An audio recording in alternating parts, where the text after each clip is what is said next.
Welcome to the Pride of Detroit PODcast, prideofdetroit.com, Pride of Detroit on Twitter, Pride of Detroit on Facebook. You know where to find us. We come to you every week with the best Detroit Lions talk, discussion, analysis, because we go deep. We go deep, deep. We take these footballs, we go footballs deep. No? Okay. I'm going to talk about the Combine today. We're going to also talk about things that happened around the Combine, pressers, a former coach getting in the news, and Jalen Reeves-Maybin potentially to be released, and some of our favorite risers at the NFL Draft Combine. I am Chris Perfett, the adequate host at Chris Perfett on X and at perfett.bsky.social on Blue Sky, where I spend more of my time these days because that other site gets more and more unusable. Joining me is a man who finally had his cherry pop and got the shrimp cocktail at Elmo's. That's St. Elmo's? Is it St. Elmo's or am I just making? I thought it was like St. Elmo's Fire for a long time. That's a movie. I know. It's also a spiced whiskey. Very good. So it's just St. Elmo's, right?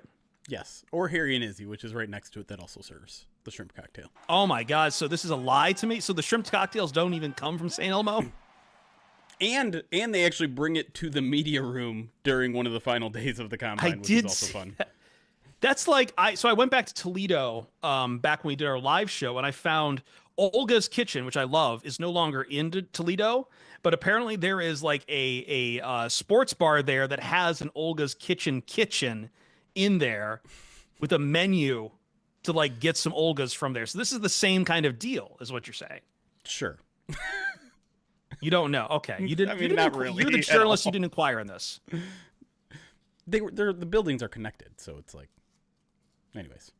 Okay. My name is Jeremy Reisman. You can find me at Detroit Online. At Detroit Online. for everything you need, and a man who's really ready to go right now, Ryan Matthews. At Ryan_POD. I think we're gonna get a rare performance from Ryan today. It really feels like a American Lafayette situation. You know, right next door to one another. They both do Coney dogs. That's what Jeremy's kind of laying down. It's the same No, you guys aren't getting it. Well, then you're not explaining it well enough, Mr. Super Bowl Squares.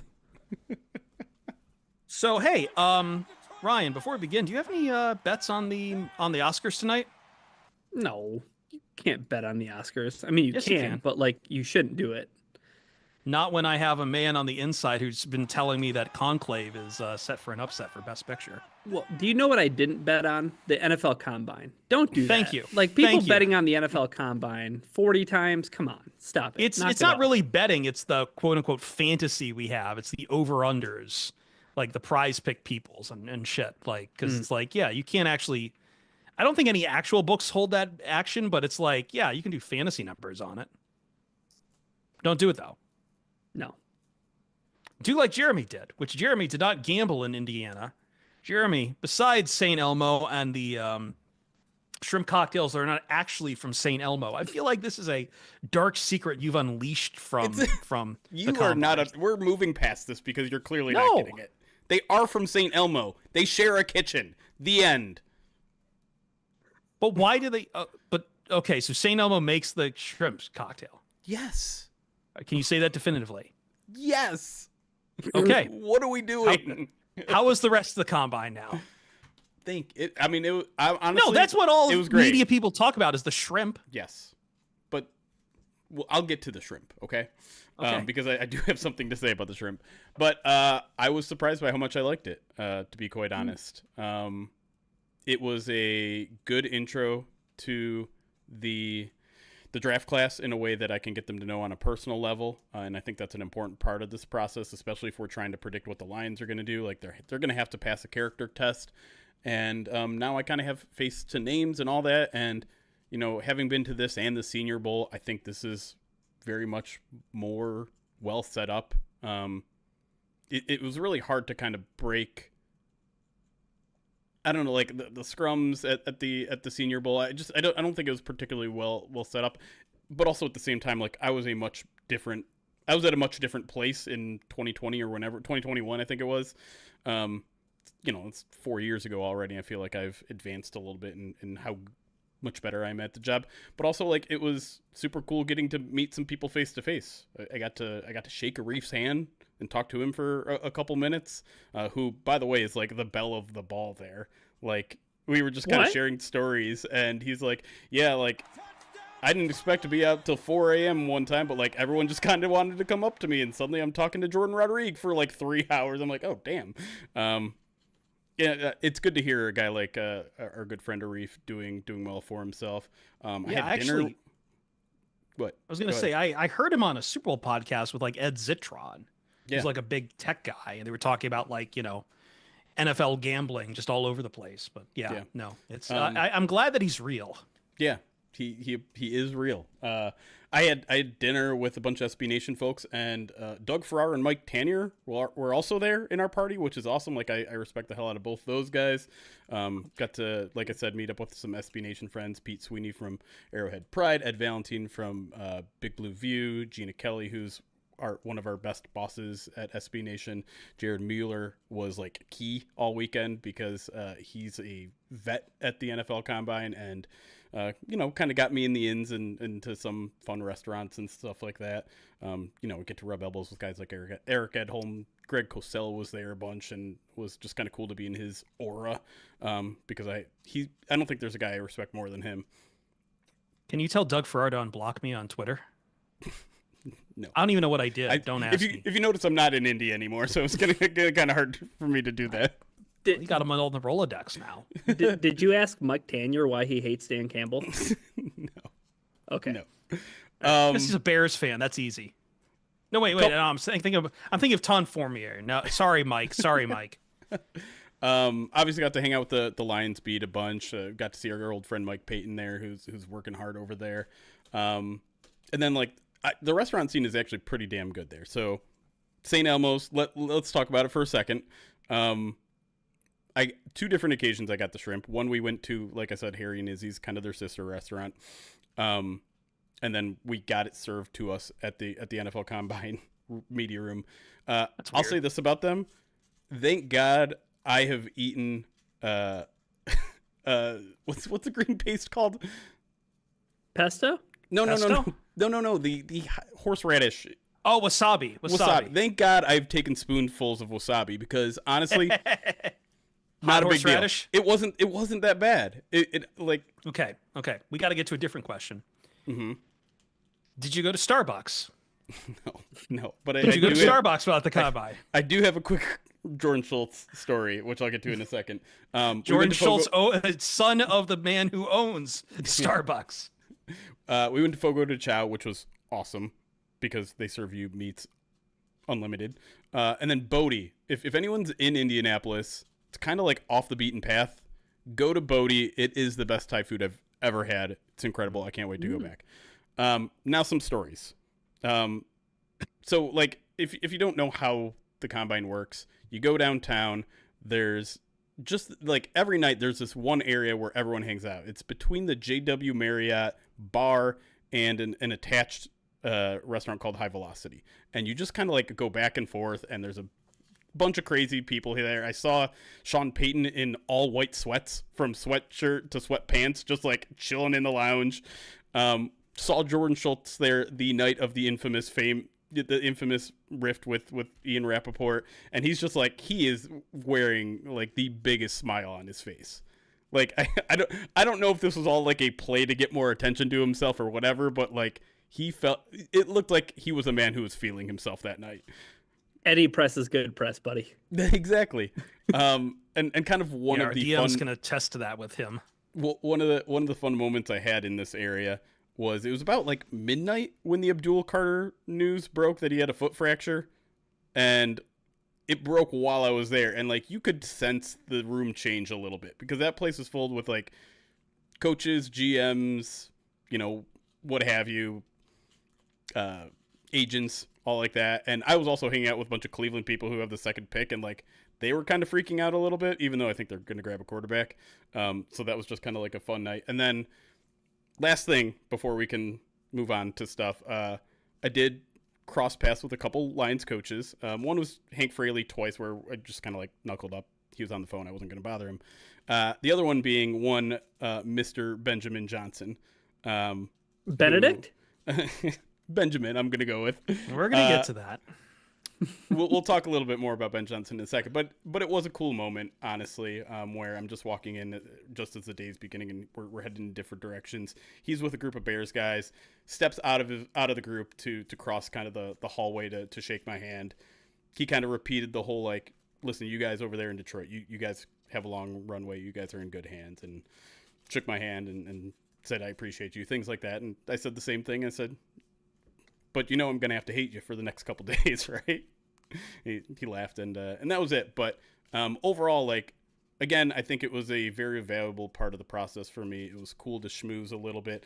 I'm not going to say, like, I got a ton of resources and suddenly I'm going to be all sourced up and things like that. Oh, yeah, you are. You're going to be better than us. But I think I'm going to go again next year. I don't know if I'll stay the whole week, but I'm definitely going to go next year. Can I join your suitcase next time?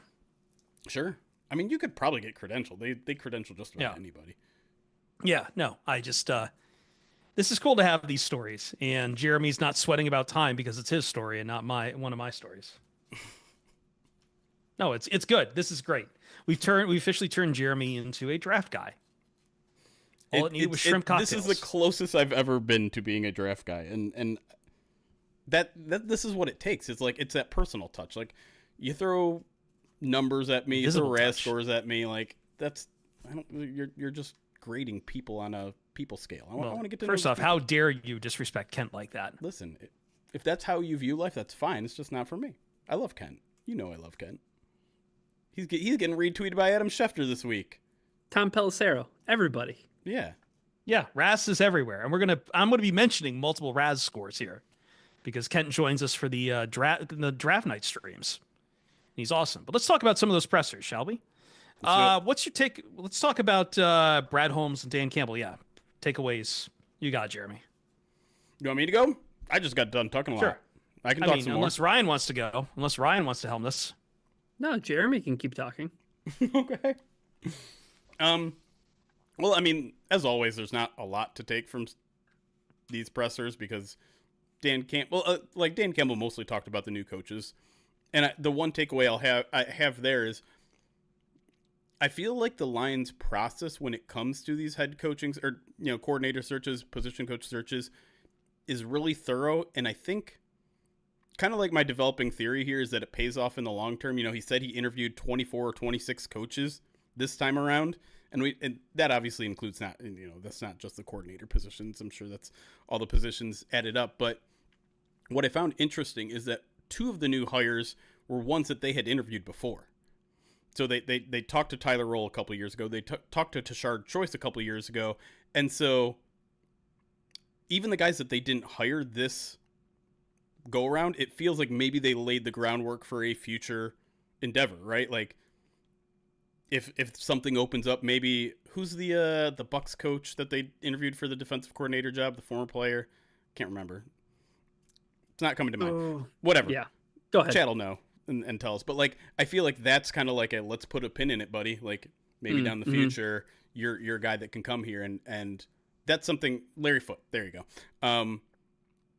I feel like that's maybe kind of an underrated part of this process, and again shows me that the Lions are doing this the right way. They're using this opportunity to make future connections, which is important, right? Like if you want that Rolodex to be as big as possible so that when you're down the line, you're going to have to make choices like this again.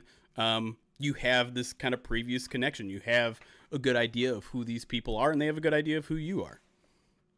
Yeah. It sounded like they had been targeting John Morton for a little bit too, like with just all of this. I mean, he was there in 2022, so I think this was like maybe it was always in the back of their minds, like, hey, this should be our backup plan when. Yeah, and I've got to think Morton's probably been thinking about this a job like this for a while. Puts that in the back of his head, bring him in, and it's like, yeah, I like anyone else. You just know what you want to bring when you come to a job like this in Detroit. So speaking of John, Ryan, did you have any takeaways? Well, I was going to say there's an awful lot of talk about David Shaw, and I don't know if that was intentional or if his name just kept on getting brought up because, I mean, it is a big name. I mean, former head coach at Stanford, but I mean, brought it up when he was talking about John Morton and their relationship they have with one another, and then talking about Scotty Montgomery moving to wide receiver coach, and it's like, you keep on bringing up David Shaw. You know, it feels like almost a bigger hire than I gave it credit for at the time, where it felt like, oh, okay, the Lions are filling a role that they have that's tucked within their system. But it got a lot of mention at the combine, Jeremy, when Dan Campbell was talking about his coaching hires. Yeah, I mean, to me, it's a fascinating hire, right? Someone with that much head coaching experience, just kind of being your pass game coordinator. Obviously, you know, his relationship with John Morton goes decades back, so I think high school, right. So plays a big part, and I think just having, like, John Morton. Listen, this is his second offensive coordinator go at the NFL level. I don't think there's like insecurity there, but like I think there's a recognition that he wasn't ready back then. I mean, he literally said that, like, I wasn't ready back then. I feel more ready now, but he's going to feel more comfortable when he's got one of his right-hand man right in that room, when you have Scotty Montgomery, a guy who can also lead and be an offensive coordinator. And that's kind of the thing I learned from the coordinator kind of sit down that they had with the local media, is like, these coaching, like, the coordinators, you might not love the hires. You might be, you know, Kelvin Shepard, this is a little early for him. John Morton, you know, he hasn't done this a lot. Both those guys have people on their side of the ball that have a ton of experience, either being a defensive coordinator or being in this league for a very long time. And that puts me at ease a little bit. Like, I'm not like overly concerned by either of those hires, but knowing that, you know, Casey Rogers has been a defensive coordinator in this league. Deshae Townsend is a guy, I think at the college level, he's been a defensive coordinator. They're supported by guys that are going to be able to help them, and knowing what we know about the Lions culture, which is everyone's input is important. Those guys are going to get a lot of support this year if they need it. Well, we got some time. Let's talk about the guy on who made the most interesting comments about the Detroit Lions. He's not even on the Detroit Lions anymore, and that is, I hate doing this, but it's Ben Johnson. I want to read the comments here because he was asked about Caleb Williams and about having a quarterback who extend plays and, like, you know, does the stuff that Caleb Williams is advertised to do in the NFL. Quote, to have an athlete like Caleb extend the play and potentially find an explosive down the field, that's what gets me going a little bit. I get excited thinking about that because I haven't really been around that since I've been in the league. So that's the first part. But I also don't think that first part, which is, you know, you can interpret that to mean about Jared Goff, I don't think that's even in question. Jared Goff isn't like someone who's going to extend the play in the way that someone like Caleb Williams is. I know I'm going to get the you know, accusation of being a Caleb Williams apologist or something, but I don't even think that's much contest to be true. Jared Goff's a pocket passer. It's a different style of quarterback. Anyway, let me continue to quote. But I've been on the other side, and I have experience talking about Caleb Williams, experiencing Caleb Williams, and it's demoralizing when you're on the other side and you're watching that happen to your defense. Now, this last part did get,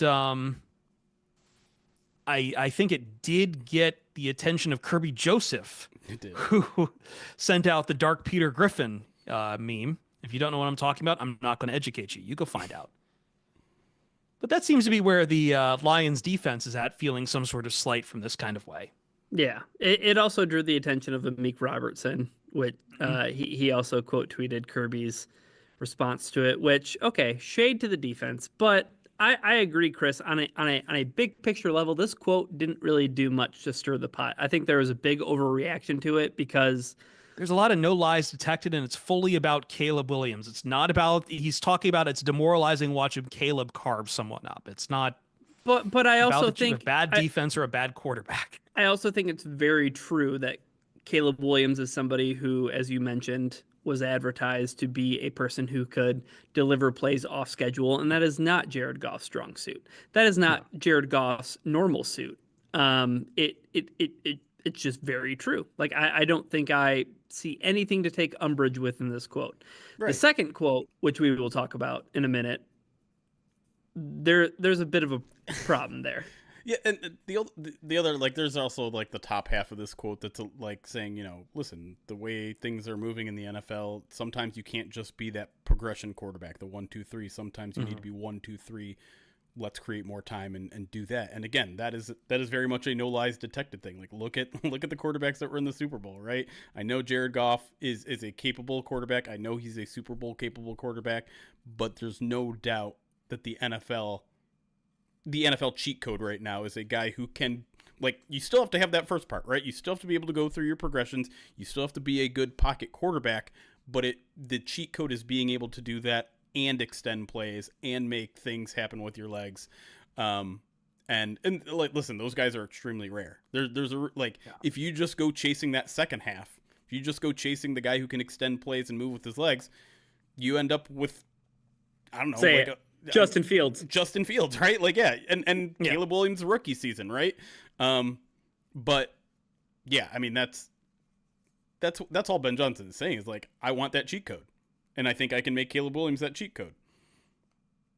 But Ryan, what do you take umbrage with? Well, I mean, he was talking to our boy Florio, Pro Football Talk, and mentioned that the best part, quote, the best part of that, talking about Penei Sewell's trick play, where he ended up not throwing the ball, stiff-armed like a bunch of bears into oblivion. He said, quote, the best part of that play was that he threw a dime, Penei Sewell, every single time in practice. We probably took that for 3 weeks, and every time it was a dime, it was better than some other people. Jared Goff, he was pretty darn good at throwing on the move. Okay. Now here's the thing. I get that it's a joke, but that is taking a shot at David Montgomery, who I have seen throw a touchdown pass on the move. That's your umbrage. Okay, very nice. And deliver a dime. So, like, let's not put... I mean, I haven't seen this. Here's the thing, is that the only people who know this are the people who are on the beat, because they've seen maybe Penei Sewell throw a ball at practice. No. But I've never seen Penei Sewell throw a ball at practice. I have, however, seen David Montgomery throw a touchdown pass that I noted on Twitter had a little bit more zip and a little bit more replacement than Jared Goff has on some of his throws. But we can all agree that this quote is, whether it's tongue in cheek or not, it's like it comes after the other quote, right? Yeah. Where it's like, okay, if you were stirring the pot, this other quote, why do you have to say Jared Goff's name? You know what I mean? I get that. This one wasn't premeditated. Like, he didn't know he was going to get asked about Penei, right? The other one, like, I'm sure he's had his, like, let me hype up Caleb Williams speech for a while.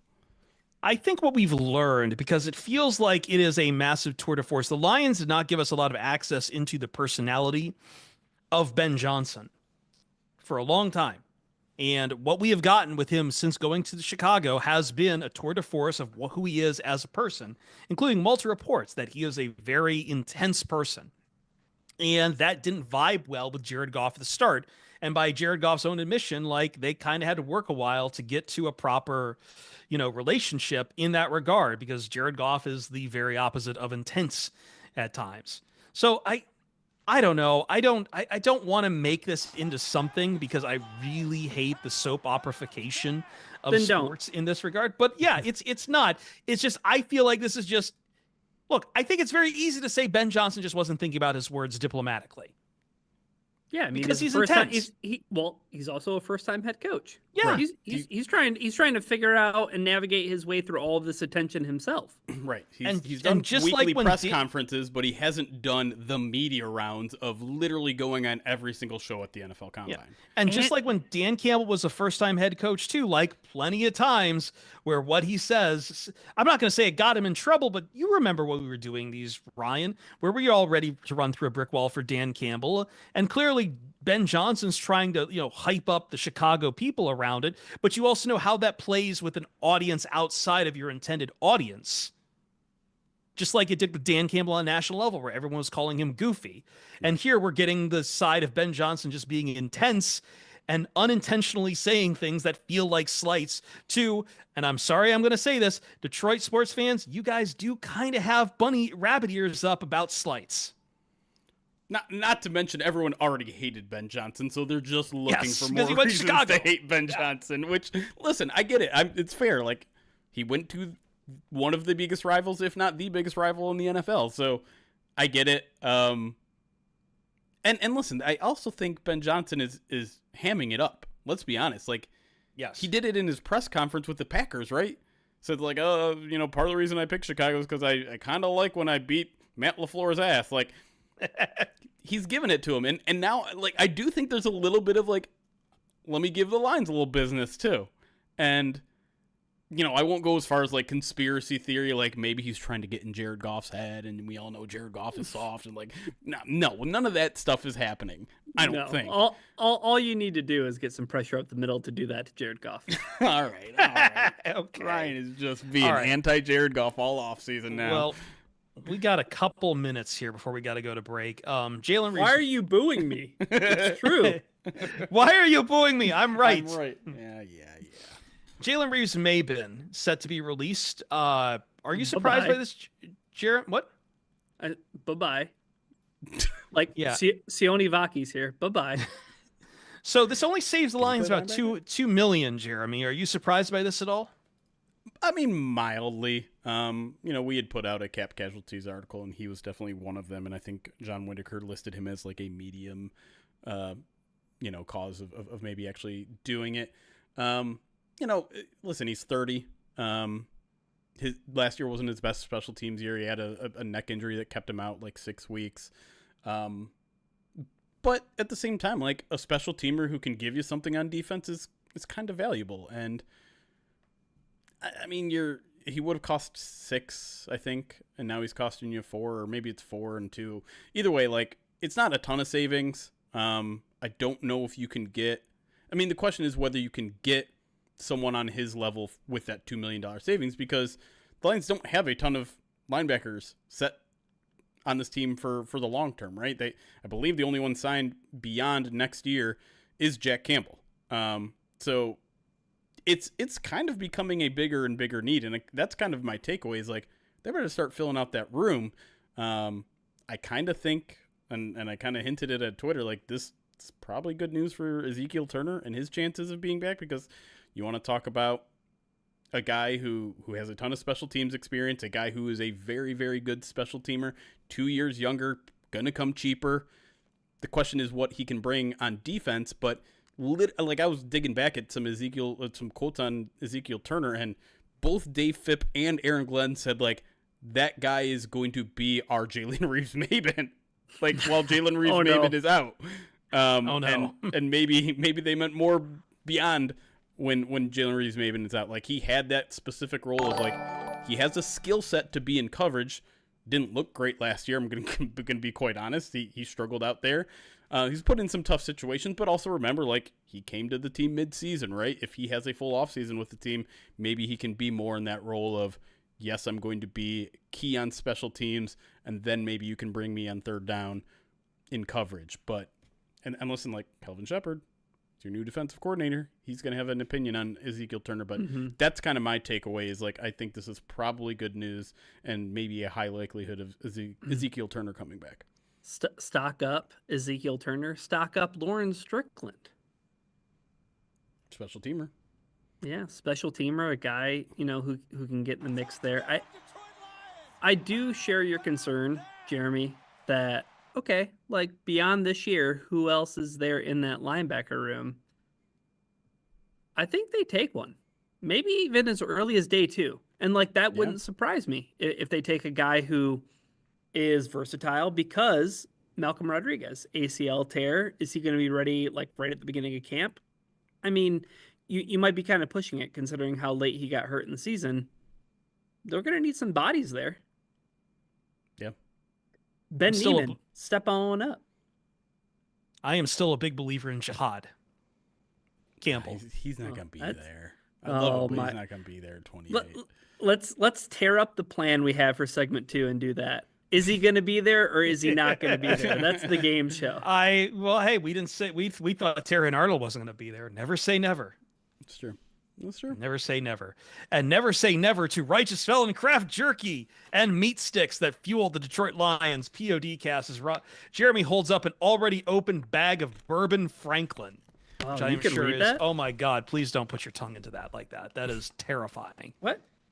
What? I could read that. Yes, I could read that. Why? Have you lost the ability to read? No, I can read. It's just maybe my boxes are smaller on Zoom than they are. Whatever. Did you guys see that Skype died? Or is it finally dead? Yeah, Skype is dead. LeBron James outlived Skype. The POD cast outlives Skype. Righteous Felon will outlive Skype. We kind of did. Each two ounce bag of jerky has 16 to 20 grams of protein, and each stick has 8 grams. Righteous Felon is based in Westchester, Pennsylvania. They use locally sourced, all-natural black Angus beef, pride themselves on superior quality, revolutionary branding, and unique flavors that go beyond the stereotypical jerky offering. Ryan, one of our greatest moments of the Pride Detroit PODcast history was on Skype, though. It was. Well, I mean, there's plenty of moments. There's more than a few, yes. But I feel like one in particular sticks out. Why am I bringing it up? Could it be that he's having Bourbon Franklin? Could it be that it was the Big Ten championship game? Michigan State versus Iowa. I don't remember you having money on those games. I just remember you having money on the Thunder. Yeah. What is happening? Is this an ad read? Hey, go to righteousfelon.com and use promo code POD15 at checkout to get 15% off your order. That's promo code POD15 at righteousfelon.com. When we come back on the Pride to Detroit PODcast, wow, this is off the rails. Combine winners, which means that a lot of these guys might suddenly be outside the reach of the Detroit Lions, or could be some day 2 guys that you're going to be pining for until the Lions don't take them, or hey, maybe they will. We can endeavor to cover the bases, and we have our draft expert, Jeremy Reisman, with us here to do so. I feel uncomfortable. I don't like it. Oh, yeah. You're going to regret that until you take me with you. Stranger That's danger. next on the POD cast.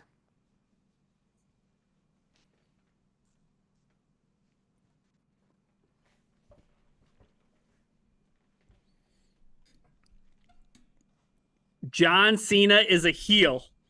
Boop, boop, boop, boop. John Cena is a heel. That made it even onto Fox Sports Radio today. Here's the thing. When my wife will say things like, yeah, I saw some John Cena stuff on my feed, it's crossed paths. Our algorithms are not the same. Well, I feel like that's kind of, I'm not going to say it's a Hulk Hogan turning heel moment. Oh, but it's big like that. It's as close as you can get to like the eternal face. Suddenly, like the good guy ever, suddenly coming back and slamming Cody Rhodes into the fucking mat, Like hitting him in the hoyones. Here's the thing. My wife and I, we watched the Elimination Chamber match. Like I turned it on because I was like, here's the thing. We could watch Severance, but it's also 10 o'clock. So like, I mean, we're going to push that to 11. Let's turn on Elimination Chamber. We'll watch the match. So you had the remote. Yeah. So, so we watch the match. She makes some comments about CM Punk looking like Pooh Bear because he has a shirt, but then he has like underwear on, basically. She's like, that's not a good look. Get all the way to the end, right? Cena wins. And I was like, Amanda, I think Cena's going to turn heel. She's like, what do you mean? And I was like, Seth Rollins, like the fact that like John Cena was so quick to like take advantage of Seth Rollins doing some underhanded stuff and like I saw that close up in the face, and I was like, "That's it." Well, that was the tell all right there, right? Yeah. And it's like that happened, and I was like, the fact that Travis Scott is in the ring, like if Travis Scott remixes John Cena's entrance music, like Triple H is the greatest booker of all time. If that ends up happening. And I thought that Travis Scott was lighting a blunt in the ring, but it was sage apparently.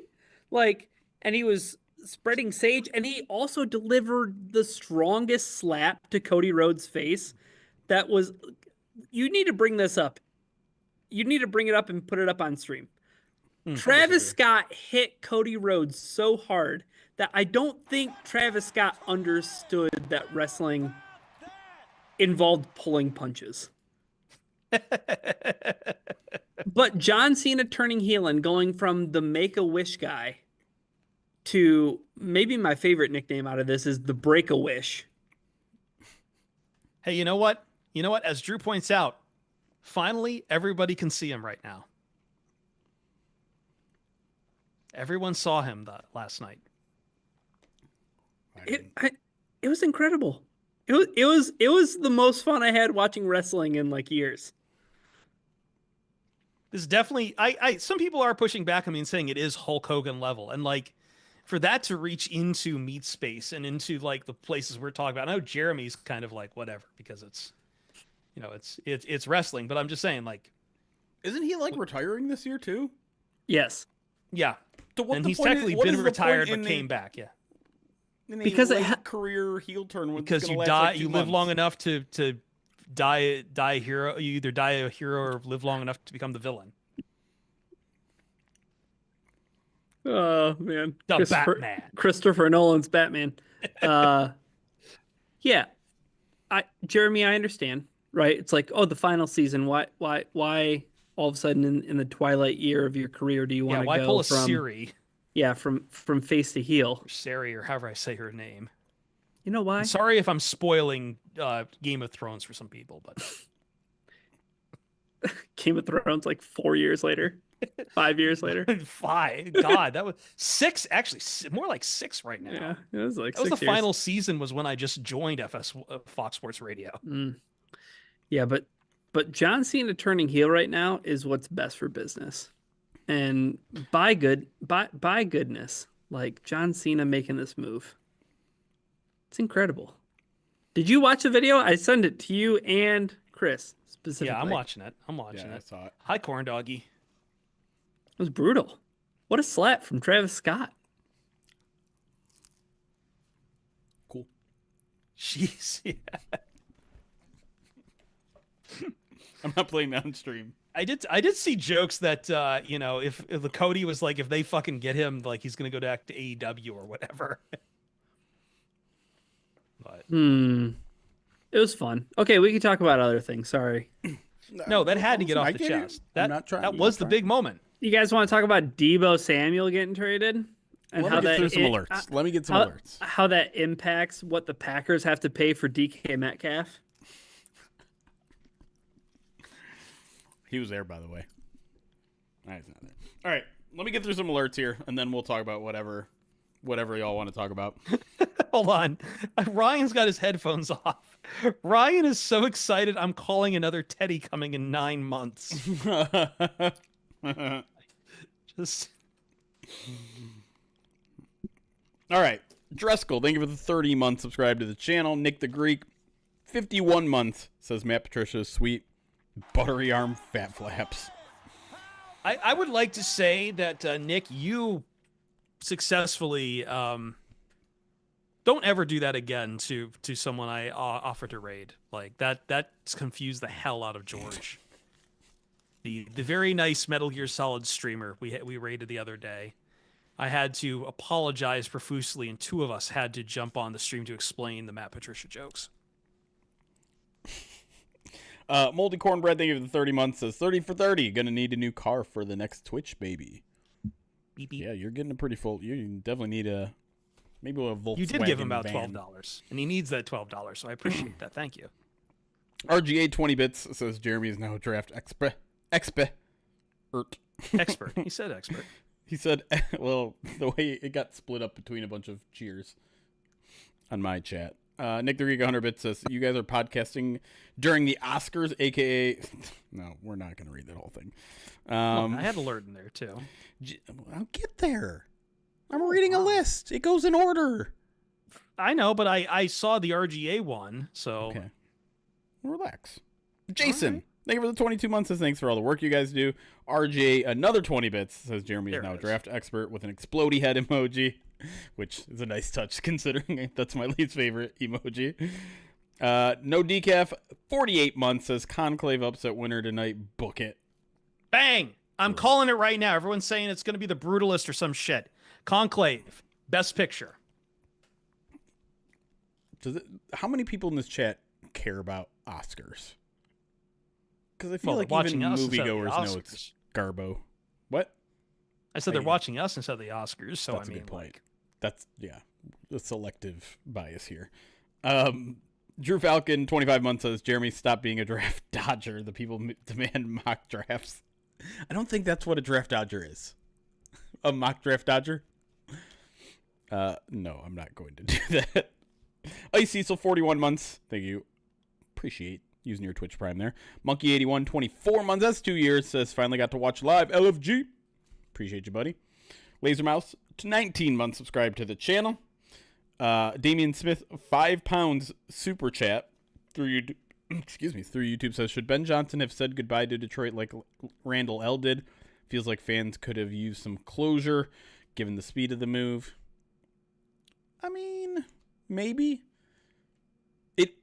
That is kind of the weird part of some of these things. Is like the last time Ben Johnson addressed Lions media was the press conference leading into the Washington game. It was just a Washington preview, and then he was gone. And it's weird, and that's how the league works. But it's kind of new to us, right? Because when we know Week 18 is the last game of the season, you have that opportunity to like start asking Ben Johnson about where he's going and things like that in Week 18.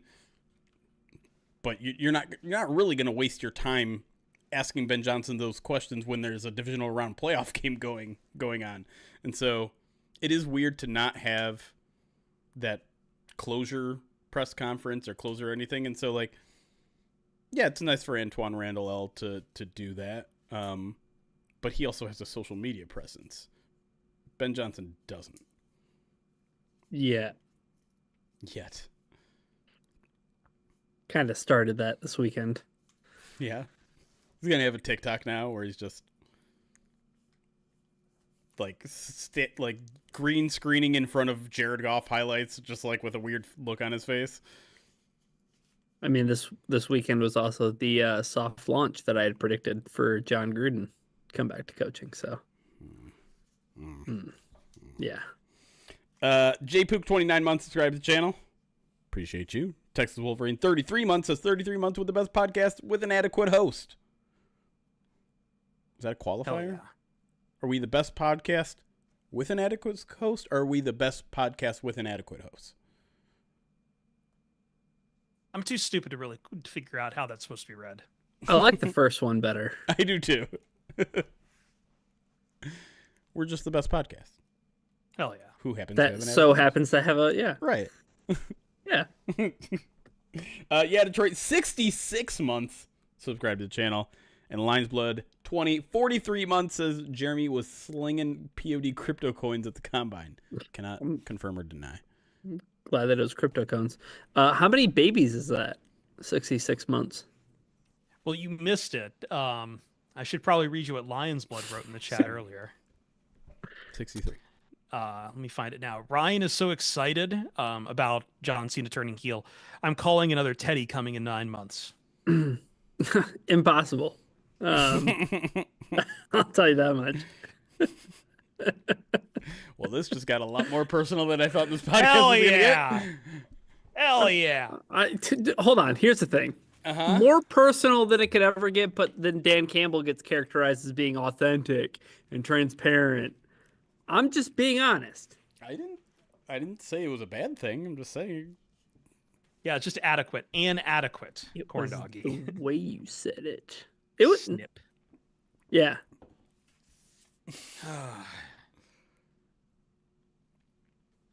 So, Pistons. I forgot we're not allowed to have fun on the podcast. What? Wow. Wow. You're coming out so defensive. NFL, forgot, no fun league. This is my podcast. I was at the combine. You guys don't get to speak. Oh, please tell us about the shrimp. I also saw Jerry's Tell us bus, again which how was you funny. sniffed Jordan Schultz's fart.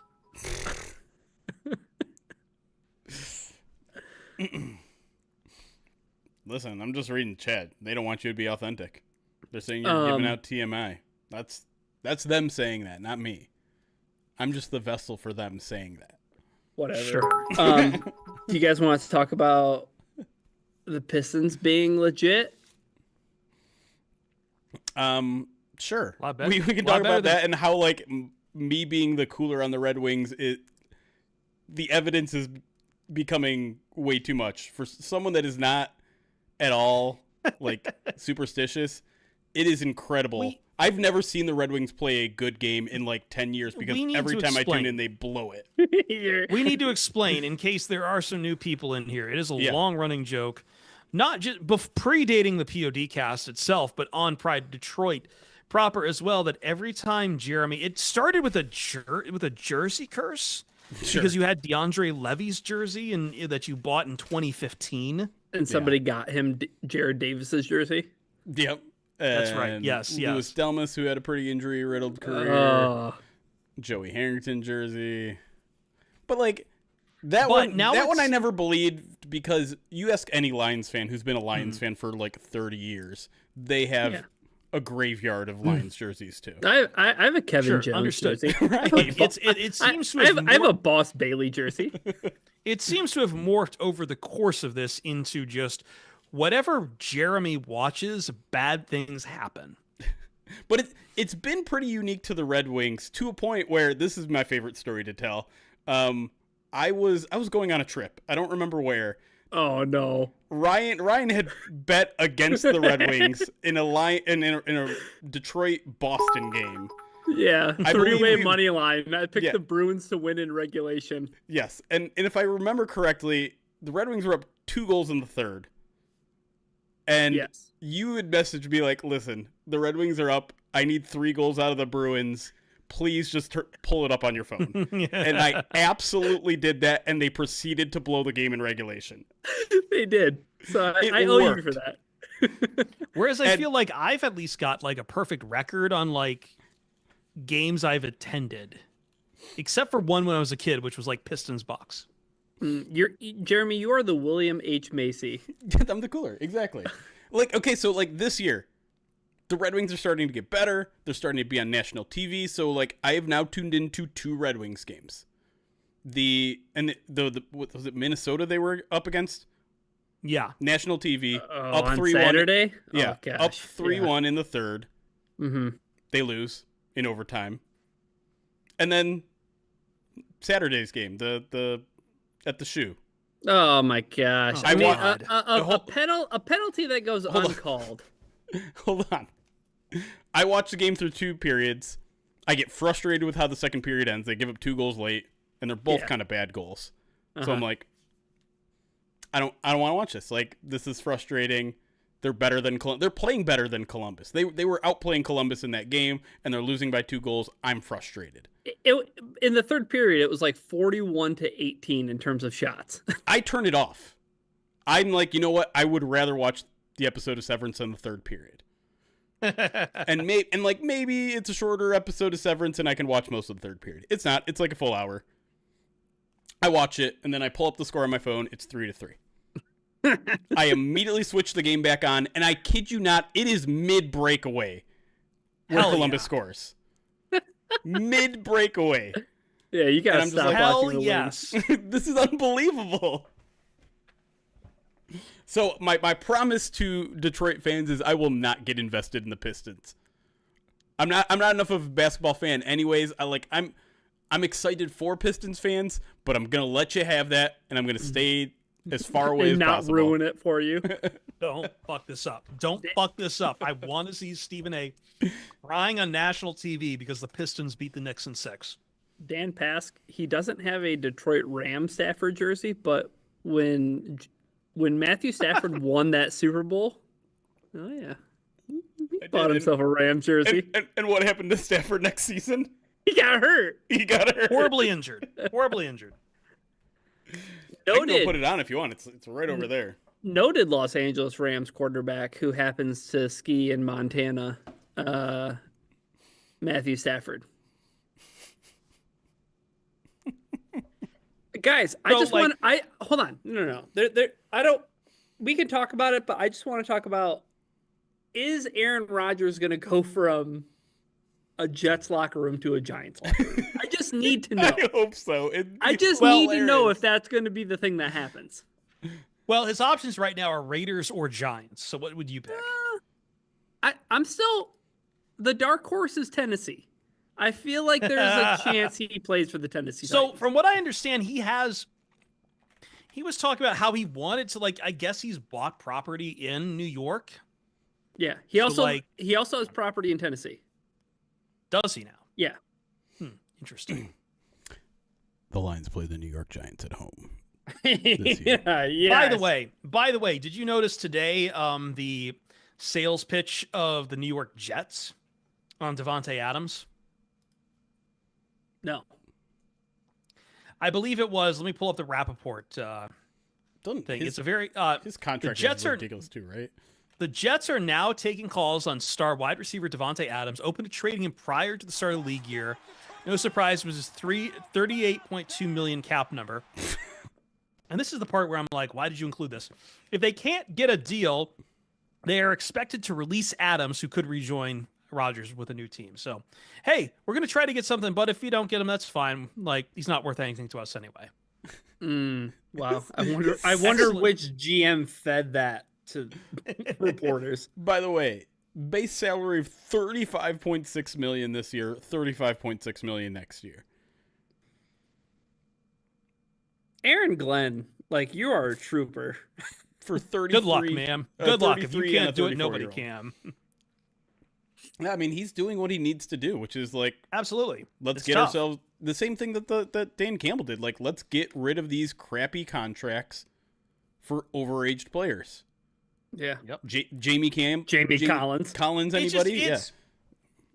It didn't need to. I guess for the Jets, it didn't need to be like this. Like, they had young, very cool receivers and like Garrett Wilson and such, and you blew it all up for Alan Lazard and Davante Adams. Aaron Rodgers. It's the price of doing business with Aaron Rodgers, unfortunately. It's just. But I just want to know, is Brian Daboll and the New York Giants GM, whose name is escaping me right now, are they going to be desperate enough because they realize that both their jobs are probably on the line, that they're going to Tobias Funke of it. Like, it didn't work for them, but maybe it'll work for us. I thought you were going to say they're going to Tobias it and say 9/11 certainly didn't help. No, this isn't about the Buffalo Bills. Okay, all right. Wow.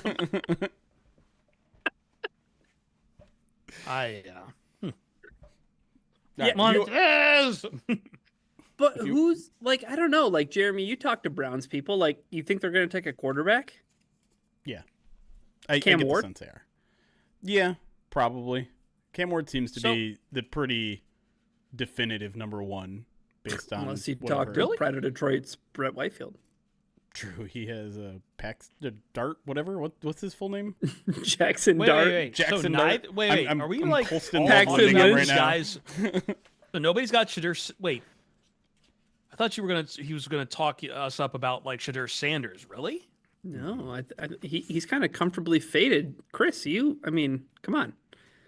It just seems like Shadur wore his hat like I did. Like, you work with Colin Cowherd. But I don't know. Most of the people I've talked to, at least on national level, seem to talk up. It seems like a lock that Shadur is going to go number one. That might just be like the Sanders family PR going over work. That was not the sense I got. That's not happening at all. I mean, not number one, but like the first QB. Oh, no. Not the sense that I got from Indy, but listen, really, there's you always have to treat he had some everything very with, like, choice quotes. Who did? Shadur. No, a lot of like, I change organizations wherever we changed Jackson State, we changed Colorado, so draft me and we'll change your organization. If you're not interested in that, then don't draft me. Sounds like he's got a little egotism. Yeah, he's the son of Deion Sanders. No fucking shit. He's got too much ego. Right. Sounds like he's got a little bit of Cam Newton to him. I walked in the locker room with 52 losers. Steve Smith is 50 miles from your house at closing.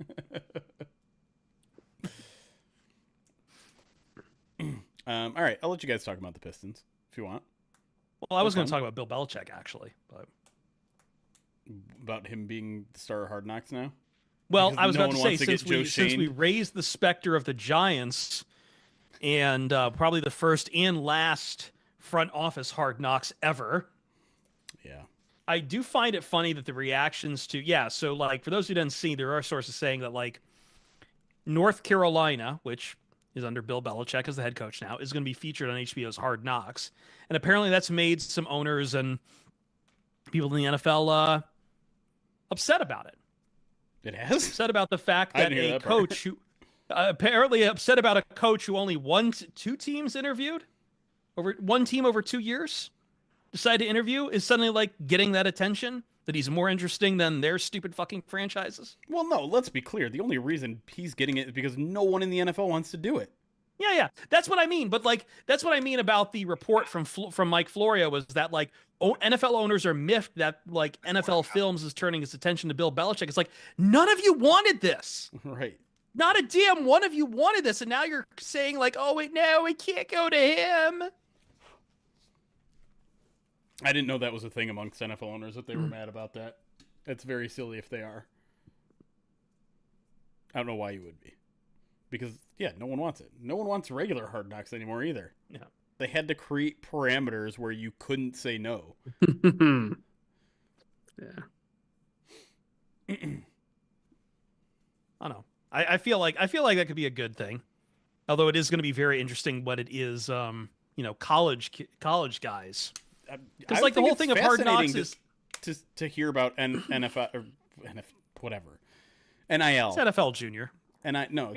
To hear about NILs and see how that process works and see how recruiting works like that. I think that's interesting. We don't really get much of a behind the scenes look at any of that stuff. I was at first when I heard this story, I was a little on the train of this is kind of gross going from, because the big thing of Hard Knocks, right, is guys getting cut. Like that was always the big thing near the end of the season that everyone would like. That was their big selling point, is like the emotions of trying not to get cut. And I felt like it was going to get a little dicey and gross going from professionals getting cut to, hey, these guys have scholarships on the line and they might be getting cut or told to transfer or something like that. And I still think it's a little gross. On the flip side, we also live in a post Last Chance U universe. True. And that's just literally just what Last Chance U is. It's true. Yeah. Mm-hmm. But I think you're right. I think with, because he's got, like, they're getting GMs in college now. Like, Mike Lombardi is, like, the general manager at UNC. And I feel like it would be an interesting look into how different college football has become. Do you think Bob Quinn is miffed that he didn't get that call? The college scouting Bob Quinn? Is that what he's doing these days? He's with the Cleveland Browns, I thought, right? No, I just can't remember. No, wait. He was pro personnel scouting with the Patriots before coming to the Lions, right? Jeremy? I honestly don't remember. I guess he was. Is he with the Browns now? He is. He's a senior personnel / coaching executive. You eating shrimp cocktail with Bob Quinn down in Indy? Is that what happened? Didn't see him out there. Do you have a baseball bat? Didn't see Matty P either. I guess. I mean, why would he be there? There are a lot of college people there, although a lot of college reporters who, okay, real quick, like my minor annoyance about questions that were asked. Yes, it's annoying when everyone's like, "Who'd you meet with?" And then the follow up is even more annoying, where it's like, "How'd that meeting go?" "Oh, it went great." Like that's the answer 90% of the time. He's not gonna be like, "I don't know. I didn't really get good vibes from Mike Vrabel." Like no one's ever said that. Just ask better questions, right? But it was. By the way, I pulled up Bob Quinn's Wikipedia, and I got immediately distracted because I'm the top reference in that article. Oh wow, more glazing up Jeremy here. Lions insider Jeremy Reisman. NBD. But so a bunch of like college reporters go to the NFL Combine to talk to their former players now, and a lot of it is like, who's the next riser up at Rutgers? Who's the guy that no one's talking about at Rutgers that's gonna, and it's like, It feels like a weird time to be asking those questions. It is. I mean, it is. It isn't because like this is. It's an NFL event, right? It is an NFL event. You're kind of interrupting our flow, but at the same time, like I get it. They're doing their job. It's a unique opportunity to talk to these guys before they go. And I got one tip from one of the Cleveland guys who's like, don't go to an Ohio State guys thing. They bring a billion people there, and all they talk about is Ohio State. All they talk about is, well, what was it like? Would it be fun to join this other Ohio State guy in the NFL? Who's the guy that you really... Another popular one, actually, it's sometimes popular amongst NFL guys because they're trying to look at other guys from the same school, is like, who's someone you'd love to play with that is also getting drafted? Like, who's a guy, one of your teammates that you'd love to go to the same team as him? Who'd you like to bring with you? Mm-hmm. And like I get that. That's a good character evaluation of someone else in the draft class. But anyways, just like a minor annoyance. Like, I don't want to complain about job too much because it's awesome, but it is weird that college reporters sometimes dominate, like you said, an NFL event. Yeah, but I think, like you said, it also makes a lot of sense because all those prospects are there. Yeah. You know what I mean? Like, they're all gathered in one spot, so it's like, okay, that's easy to just, like, right. Take a bus to Indy. Hey, they need the content, too. The other point I was going to make during the actual podcast part is, like, one kind of unreal part of the NFL Combine, and shout out to Rich Silver from the Detroit News for really pointing this out and be like, and then I was like, oh, yeah, that is definitely happening. One of the more common questions that you get at all these pressers is like, who do you model your game after, or who's someone's guys, someone's tape that you watch a lot of that inspires you. Like, every Lions player made a list. Like, that to me is crazy. Jared Goff got mentioned, Amon-Ra got mentioned, Sam Laporta gets mentioned, Penei Sewell gets mentioned, Frank Ragnow gets mentioned, Aiden Hutchinson gets mentioned, Kirby Joseph gets mentioned. Like, across the board, all these Lions players are getting mentioned. You're like, oh shit, this team really has made it, man. More not normal things. Right, exactly. Loins. Go Loins. Like when I went down to San Diego with the Panda, and they're talking about it playing nose tackle for the Detroit Lions.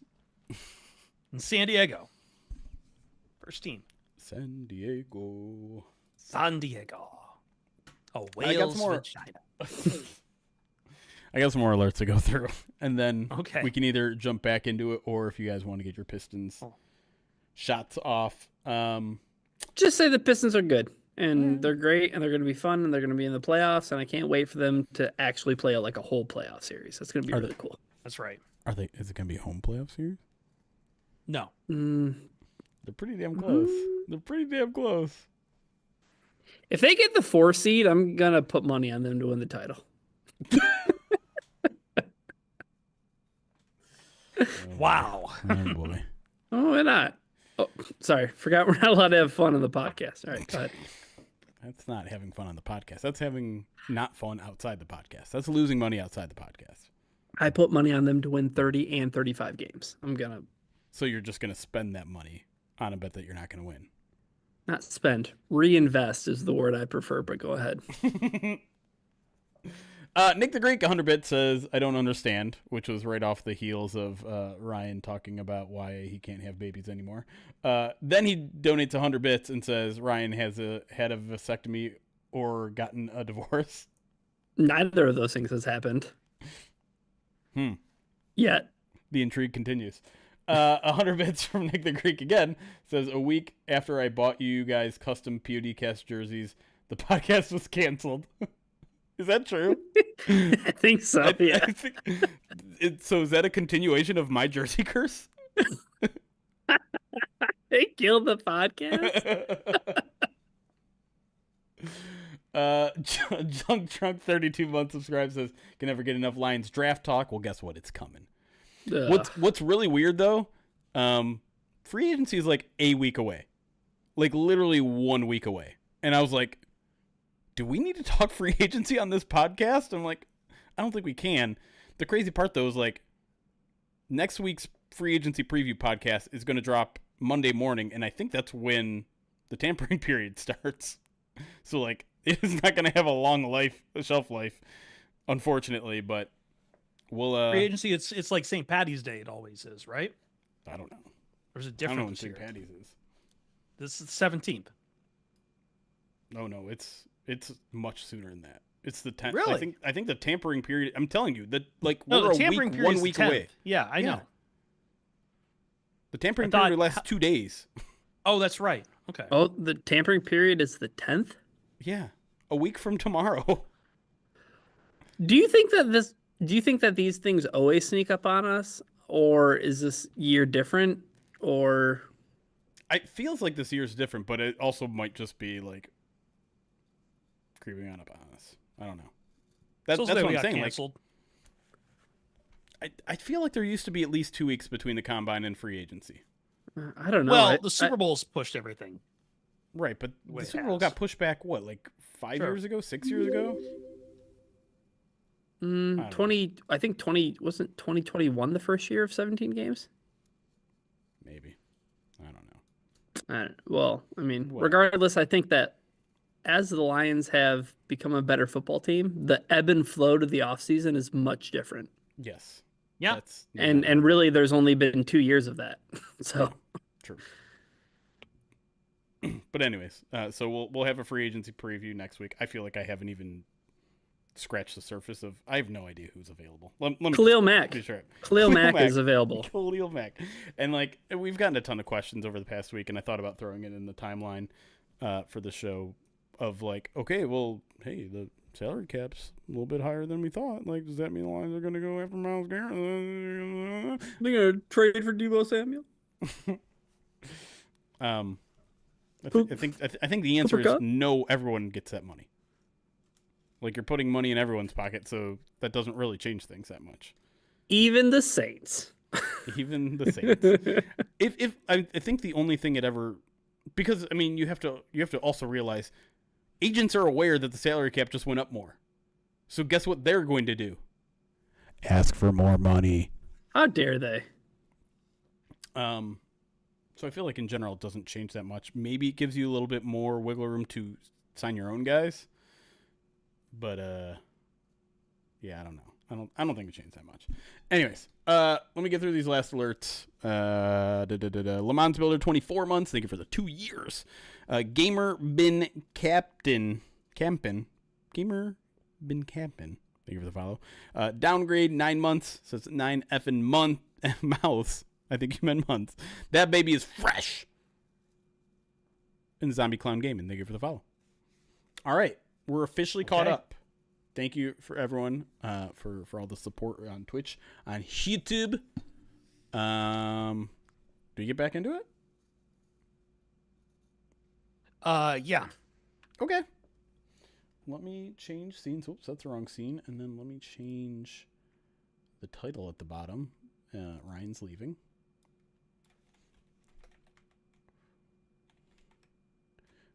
I'll just say biggest winners. Oh, whiners. Boom.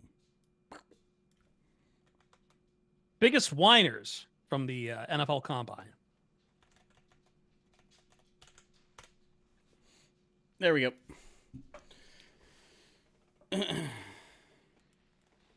Ugh.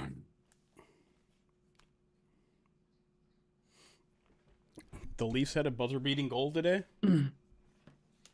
Okay.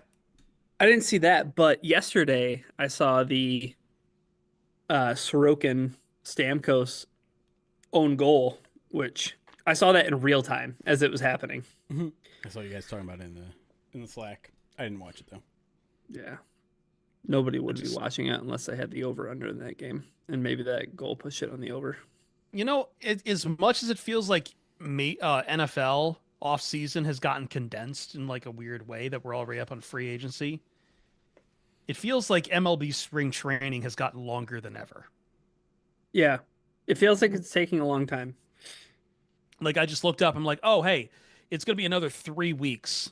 And part of this is like, I know the Dodgers are playing in like Korea or some shit. But also like, yeah, because I'm talking with a friend about going to the Dodgers Tigers. But that's not until I think like the 22nd. That's their home. That's the home opener for the Dodgers. Yeah. Yeah. Not looking forward to. it feels long, but at the same time, like it's also we're talking about opening pitches in March too, which also doesn't feel right. But it also like March Madness feels like it's so far away.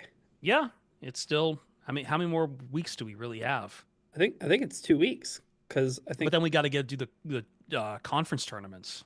That's what I mean. Like Yeah. I think the conference tournaments eat up like a week and a half from now. So I love conference tournaments. I love them. I actually Yeah. like them almost as much, if not more, than March Madness.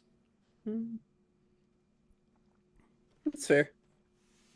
Jeremy, March, guys. Are you excited? This is College March. basketball has unfortunately, the Wolverines are winless.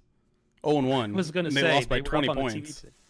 Was that how bad it was today? Okay, great. Yeah.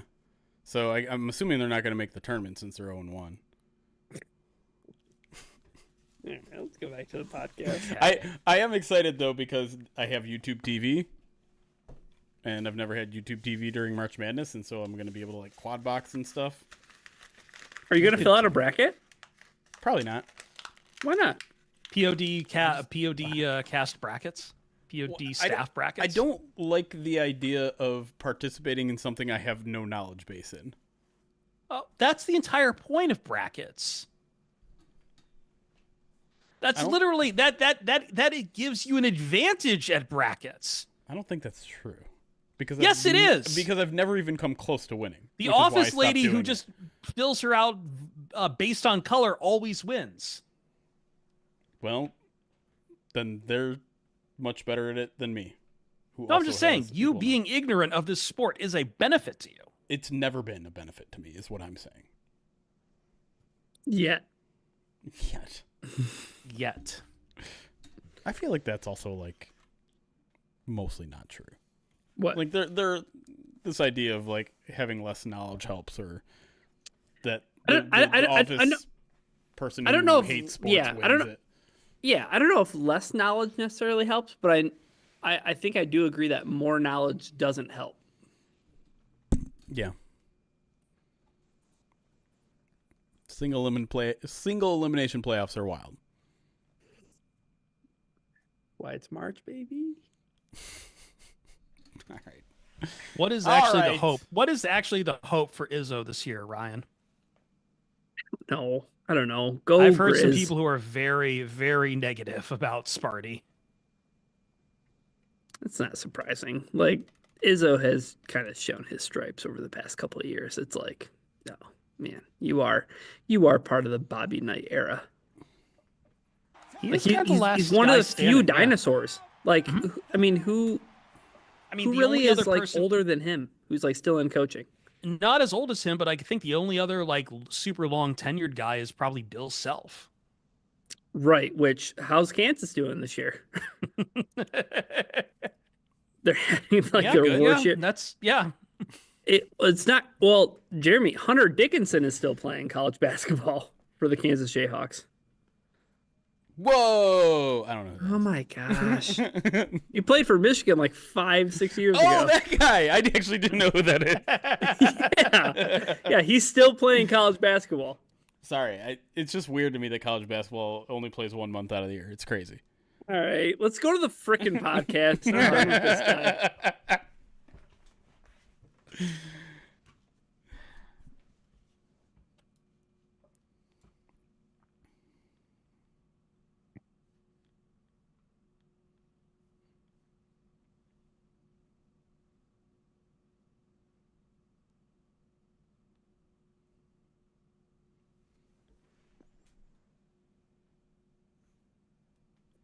Pride to Detroit PODcast. Now it's time to talk about some NFL Combine winners. Because we all do win. There's no losers here, just all winners. Winners.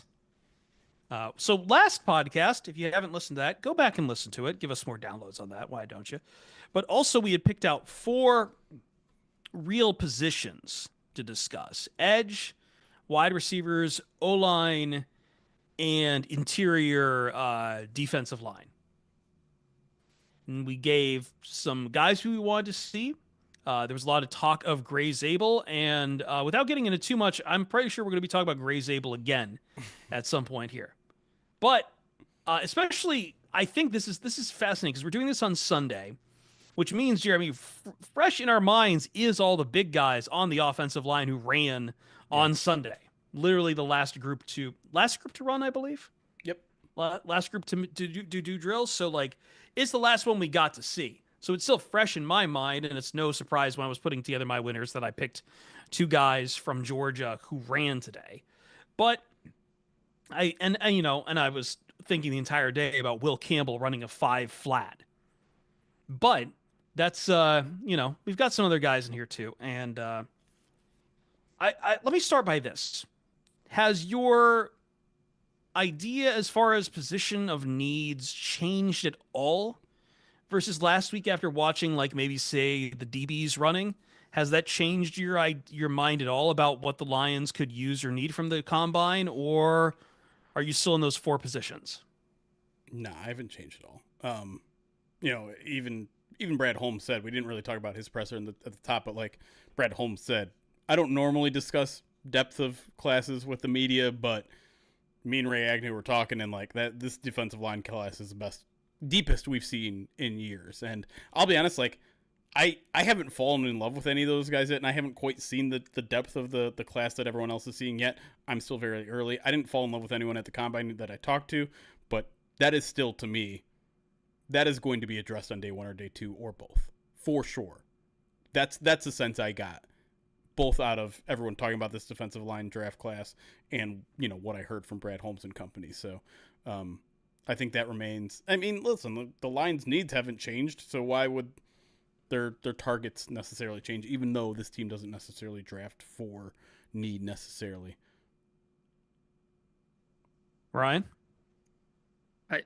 I kept on talking about Shamar Stewart, and then he went and had a 10.0 RAS. And I think he's the most interesting.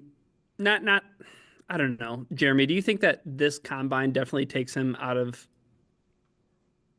Detroit's crosshairs? Probably. He's a guy that I actually haven't gotten to know that much, and I really wanted to go to his press conference, and I missed it. But, yeah, I mean, I asked the question because, like, Daniel Jeremiah, like, I think this is the only thing you need to see. And this is the great debate with guys at the combine versus prospects. Right. His numbers next to Myles Garrett in terms of measurement and measurables are either as good as or better than Myles Garrett. And you got all the way to the bottom where it's like, okay, yeah, he's got a bigger wingspan. He's got, the vert is the same. I mean, 10-11 broad jump put him in like a category of so many defenders.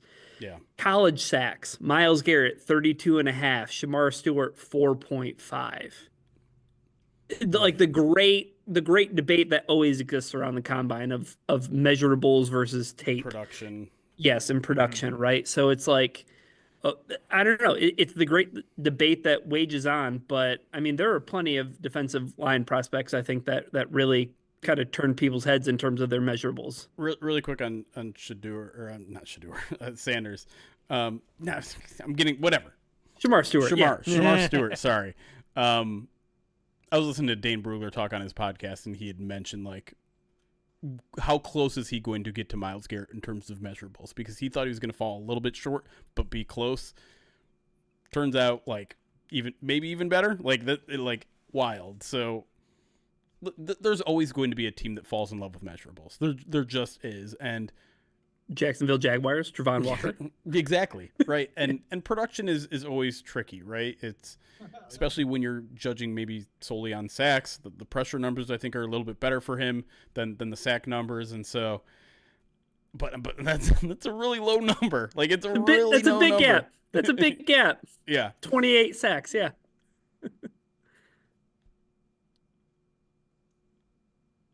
Yeah.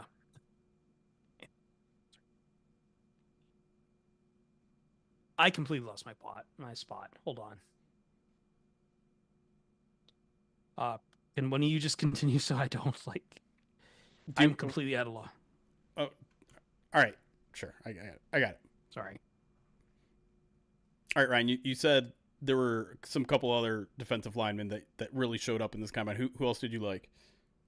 Derek Harmon.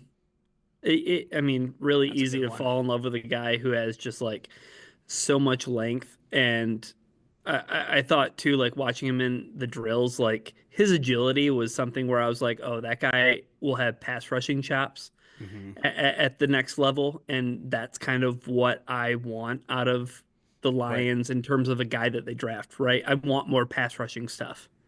A Levi replacement potentially, right? Sure, yeah. Yeah, and interior pressure is always, yeah. Give And me that. a guy that they might legitimately have a shot at grabbing, right? And there's some other guys too, like Tyleek Williams, right? He didn't Hmm. run the 40, but um, I think that he kind of showed okay, like some of the violence that Terrell Williams talked about last year with defensive linemen, and we'll see how Casey Rogers kind of handles things. But like, looks like he has like strong hands and can kind of move people. And I think that's the biggest thing you want to look for in defensive linemen. So, like those two things, I think Tyleek Williams from Ohio State as a nose tackle, and then Derek Harmon as more of a three tech. I think those were two of the guys that really stood out to me. For me, Yeah, like, go ahead. no, I was just gonna say, like, does this fact that it's deeper this year at defensive line maybe make you think that it's going to be something they take early, or is that kind of like, hey, yeah, there's plenty of guys who are options for day two as well. I mean, it's tough, right? Because day two for them is still picking at what 61 or whatever. Like that's pretty Yeah. far down in day two, and you don't want to wait too long. I think the hope is maybe because it's so deep that one of those guys that would normally go in top 15 will be there at 28. Like that's I think the ideal scenario for them, rather than like expecting to grab a starter edge rusher at 61 or later. Because again, like you look at the trends of some of these top edge rushers in the league, you don't wait. You can't wait. The best guys go at the top, and so you're just hoping that I don't know. And like Mike Green is another interesting one, right? Where it's like crazy athletic freak, crazy guy. The tape is crazy, but now like the sexual assault rumors and things like that are really tough to wade through. And it was he was the very first interview of the entire combine. Like, there's 8 of them going at the same time, but there was a big group around Mike Green. He, one of my goals this week was to kind of figure out some of these red flag candidates and what I thought about them. And obviously I don't know anything about the cases. I don't know anything about what actually happened. But it was very interesting to see Mike Green attack those allegations and get ahead of them, because at that point they were relatively small. Like there was just like one publication out there that had said anything about them. And he admitted that there's some truth to there being incidents, not, and him saying like those didn't happen. There was an investigation in college that never went anywhere. There was an incident in high school that caused him to transfer out of Virginia to Marshall, but he said like there was never even a police investigation there. It was just they suspended me. At that point I transferred out. Obviously he denies everything that happened. And what's interesting about that, and I talked to other reporters that were there, it was he faced the music. That is not something that most, like, if news breaks right before the combine like it did, what do we see 99.9% of the time? They never show up to the podium. They just don't do it.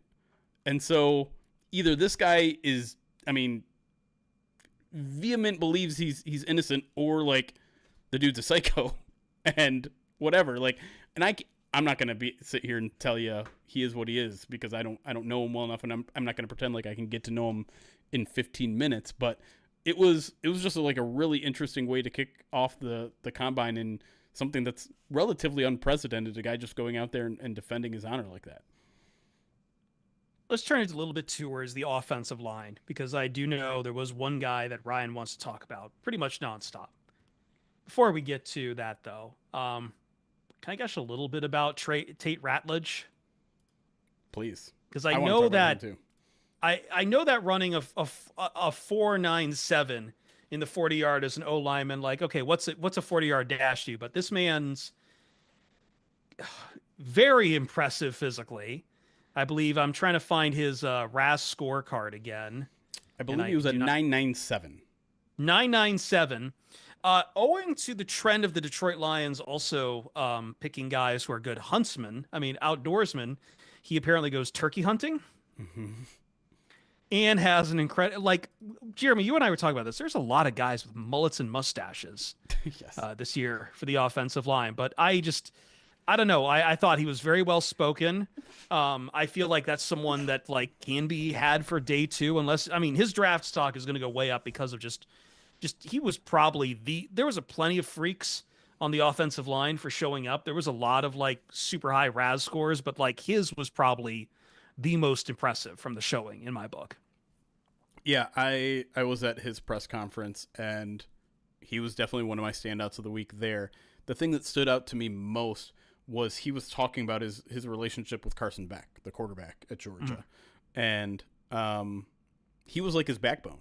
He was like almost his psychiatrist, it felt like, the way he was talking about him, where I think at one point there was a public splat that happened on the sideline between the two, and everyone's like, what's going on? Why is this offensive lineman like getting in Carson Beck's face or whatever? And Carson Beck's like, and Tate was just like, that's how I talk to him, because I know him, because I know what motivates him, because that's how we have this relationship. We've roomed together. And he was talking about just like, I viewed it as my responsibility to keep this guy mentally in games, and like, you know, it wasn't Carson Beck's best year. And so like he was there making sure he was motivated, make sure he had his head on straight. I'm like, you're doing that as a lineman? Like, that's not your job. But that shows a heck of a lot of leadership. Like, he was out there defending Carson Beck. If I'm not mistaken, Beck transferred, and he's like, I think he's going to kill it this year. I think he might be the first guy drafted next year. Like, to have a guy that has their quarterback's back like that was really interesting to hear, because obviously you're going to defend your guy, but this was like a whole different level of leadership. Almost felt like he was the leader that Carson Beck needed to be. It almost felt like. Yeah. A little bit of a therapist here. Not the only guy from that Georgia line who really showed up. I know Jared Wilson, leave Kentley Platty's RAS, had him at a 9.98. Really the only thing to talk about was really only Mark was for like this height, but like, you know, he had a pretty strong showing as well.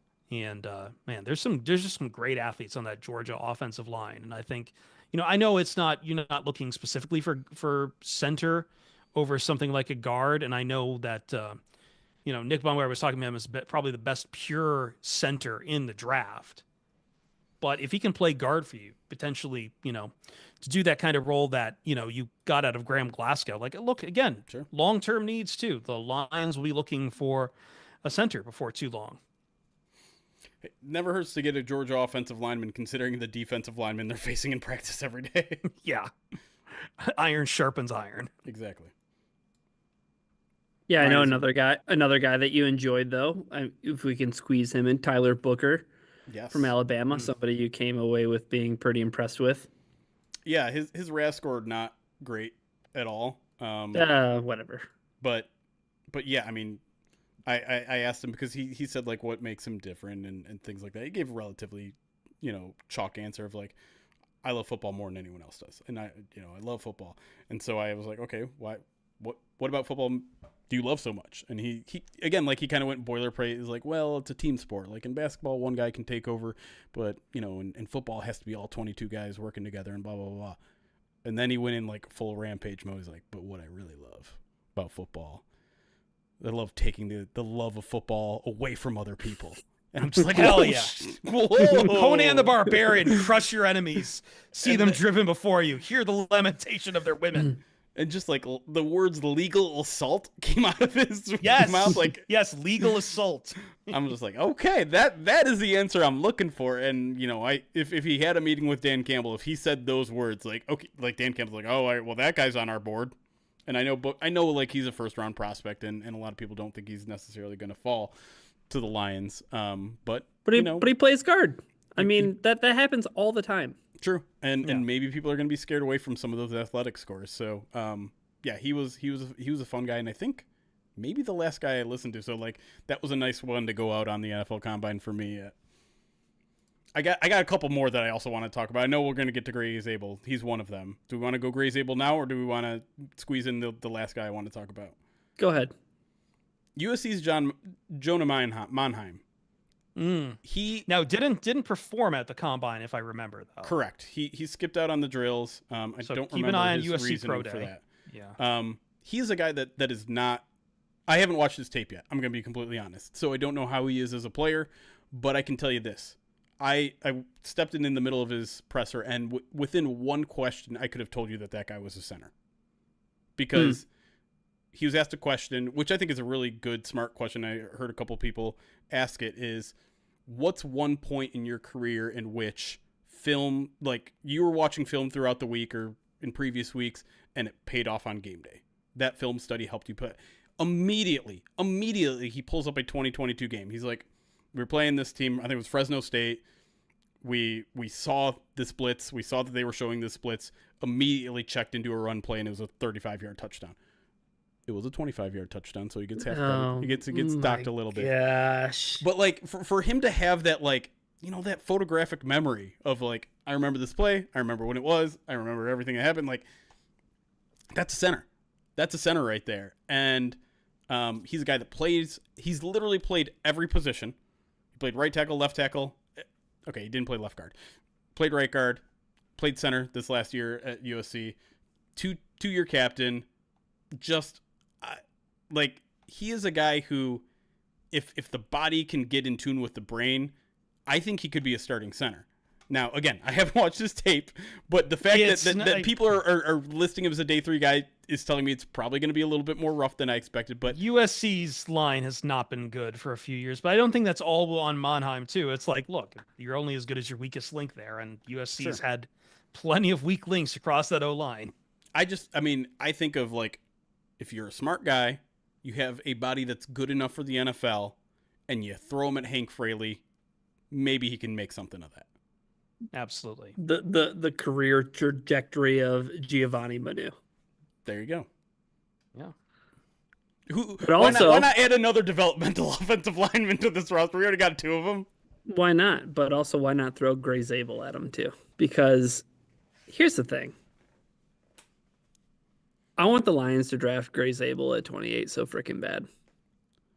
Like, just do it. Just do it and be fine with it. And everybody will be so meh about it. There'll be so many lackluster and so many people who turn their nose at that. But Jeremy, from I mean, really, it was the guy's press conference that sold me on him.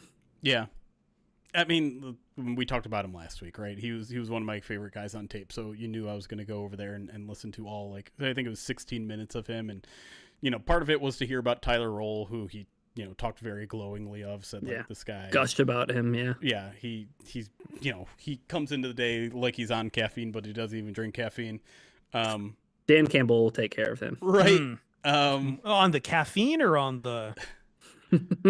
Yeah. But so it was actually Mike Payton who asked in this question, which I thought was kind of an interesting one. Like, let's say the Lions draft you, but there's not a starting role for you when you get there. Like, are you going to be cool with that?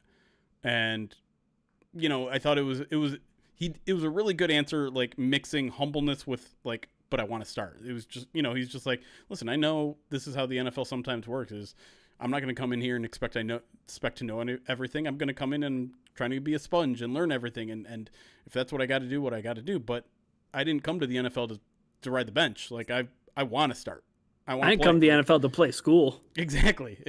And so, like, I don't know, like, you see the emotional intelligence there. He's a leader. You can tell that. He talked about leadership a lot during his presser.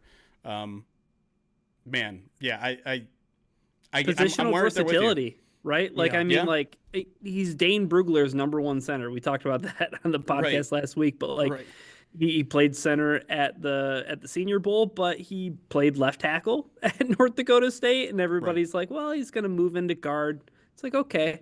It kind of seems like whatever you want to put up in front of this kid, he's just going to do it. So yeah, I'm all about it.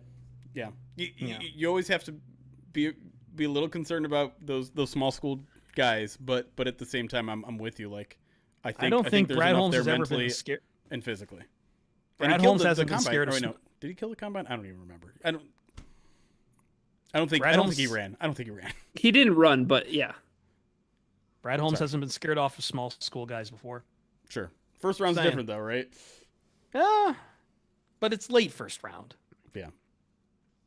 I'm going to throw a curveball here. I want to talk about one wide receiver I really liked. Okay. And it was mostly on the catching drills. And then I got in deeper on him. And it's just like, I know the Lions don't really need a wide receiver as like a top need, but we've talked a lot about wide receiver X Yep. as like a big. So can I sell you on a guy who is 6'4", 214, ran a 4.43, and was already shining at the Senior Bowl? And I thought he had a very impressive just catch, some impressive catch drills. And I had to like really learn the name on how to say it. Isaac, and now it's spelled like Tesla with an extra A and an S that's capital, but it's T-Slaw because it's Dutch, because of course it is. This might be the season of wide receiver. Like Did I mention him last? I'm kind of big on Jack Bash from TCU. It was also a wide receiver. Is he a heady player? Does he always make the winning play?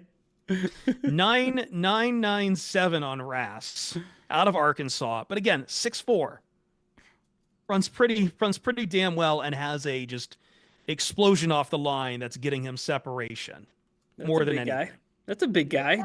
Yeah. Jeremy, were there any receivers that stood out to you as far as like being like fits for the Lions? 100%. Stanford Alex Iomenar. That dude, again, like one of those guys that blew me away at the press conference, just like telling his story of being a Canadian that was playing hockey until he was 13, and then suddenly like this weird guy who apparently just like drags people to the States and be like, no, you should be playing football in the States, and he follows him and chases his dream there. And 9.56 RAS. So there were maybe some questions about his size or his speed, because he has a lot of size. And he's like, dude, I'm a former track runner. I'm gonna be fine. And sure enough, he was fine. He ran a 4.47. The explosive things. Any familiarity with David Shaw? A lot. He sure does. There you go. And he spoke glowingly of David Shaw. He's very much a captain type. And one of the most interesting things about Alec, if you don't know, not this year, but last year, 2023, they played Colorado. And do you know what he did to Colorado and Travis Hunter?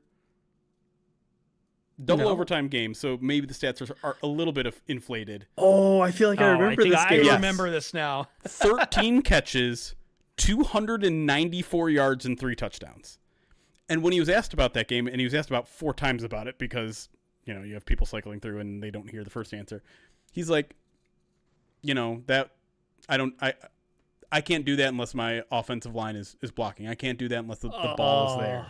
Yeah, just like no ego at all. Is not the kind of guy. It's like, oh yeah, like Shaduri ain't like no. He like immediately goes to his teammates. He takes no credit for it at all.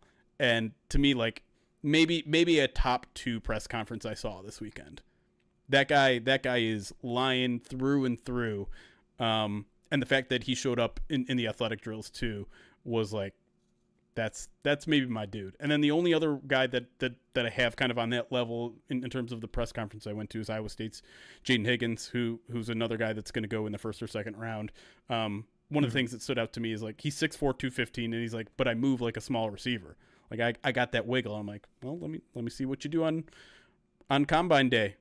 9.87, 4.47 or 4.47 40. Like he does cool. All that, and then he's a jugs machine fiend. Like it's 100 after every practice, 100 every day.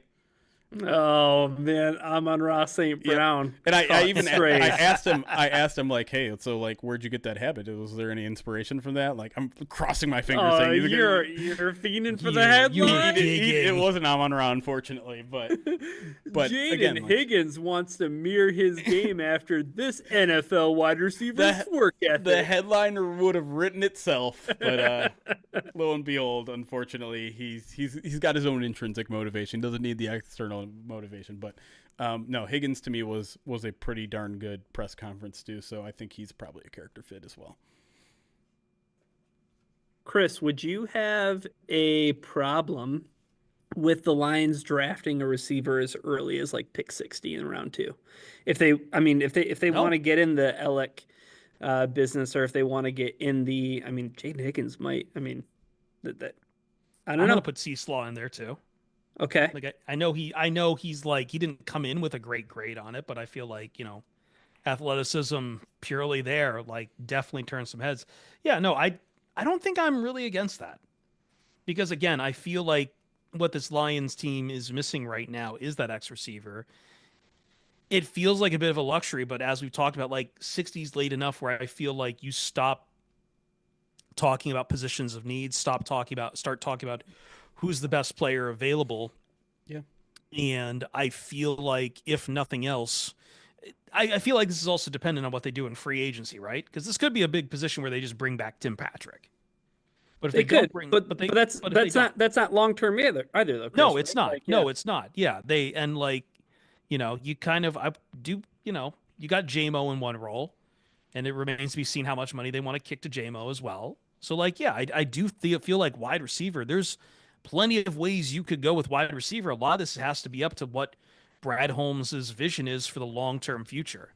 It's hard to tell with because he's got options right now. But I mean, I don't think any fan should be upset if they take a receiver at 61. With you. I mean, if the right guy was there at 28, I'd be okay with Yeah, that too. I'd be okay. I just don't Hmm. love the top of the first round prospects enough. Like the actual individuals. If the right guy was there, I think they should go for it. Yeah. Again, we're talking about kind 28 of a seems premium rich. position. Yeah, 28 maybe. seems rich for a skill position team that has Gibbs and Laporta and Amon That's fair. Ra That's fair. and JMO. But how and long are all those guys going to stick around for their second contracts? JMO is going to stick around? I mean, Jahmyr Gibbs is on a trajectory to be the greatest running back in the Lions history. So, Whoa, okay. All right. No, stop it. I'm not going to allow that. are you calling cap, as the kids would say? DBs? Can we talk some DBs? I got 2 DBs I want to talk about. Sure, go for it. I'm all about DBs. Again, we're talking about like maybe top 2, top 3 press conference if we're ranking press conferences here. Penn State's safety Kevin Winston Jr. Another really kind of fascinating story to me in that he came into this year like preseason All-American, captain, all of the things. Like this guy was going to be a first round pick and maybe a top half of the first round. First game of the season, absolutely balls out. Big Ten Defensive Player of the Week, just amazing. But then he goes into the next week of practice feeling a little weird. He tweaks something in his knee. Tries, he practices through it and keeps tweaking. It's like, whatever. Once I get to Saturday, adrenaline's going to kick in. I'm going to be fine. Plays for about a quarter, tweaks it again. He's like, it's just not right. Dude had a partially torn ACL. Ended in season, unfortunately. Had to go get surgery and didn't play again. So naturally his stock is going to drop a little bit. Doesn't have that senior season where he balled out. But, I mean, he's a fantastic tackler. That was, when I asked what his superpower was, tackling. PFF grades back it up if you care about that. I think he graded in the 90s basically every season that he played.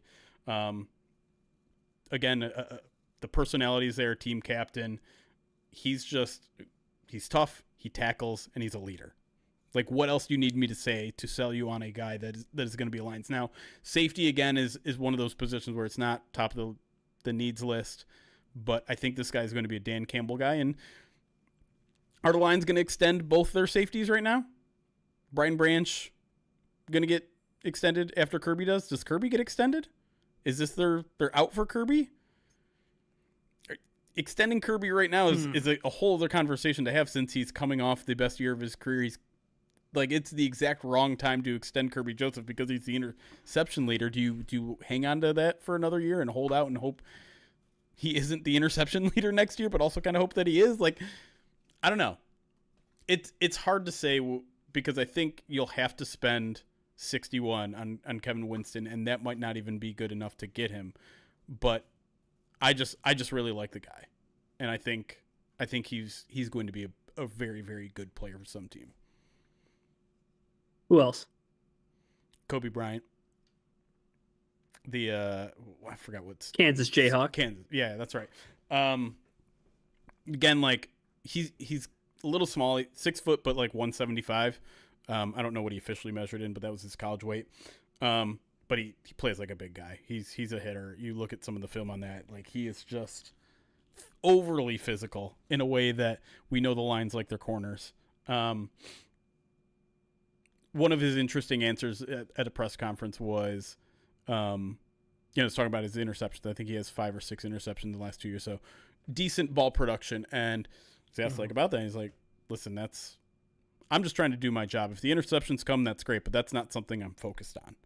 Again, like that is a Dan Campbell answer. That like, do your job, and if the ball comes your way, great. I'm not out there trying to force them. I'm not out there trying to lead the leaderboard in interceptions.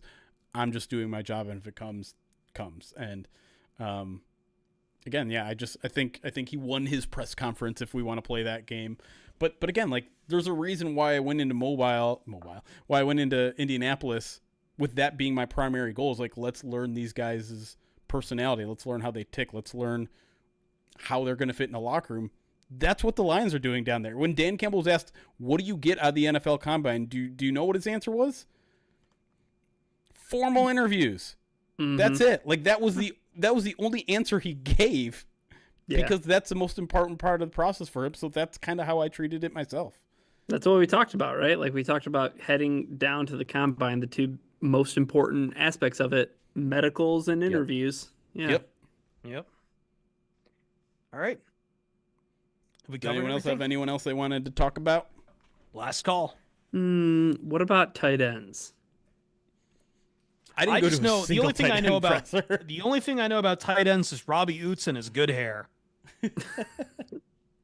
Well, there are 2 guys. One that I know Jeremy highlighted. I did go to I was gonna say in his day 2 recap where he, obviously the Iowa connection with Luke Lachey, and then the Georgia Tech tight end who might be a day 3 prospect in Jackson Hawes, but right.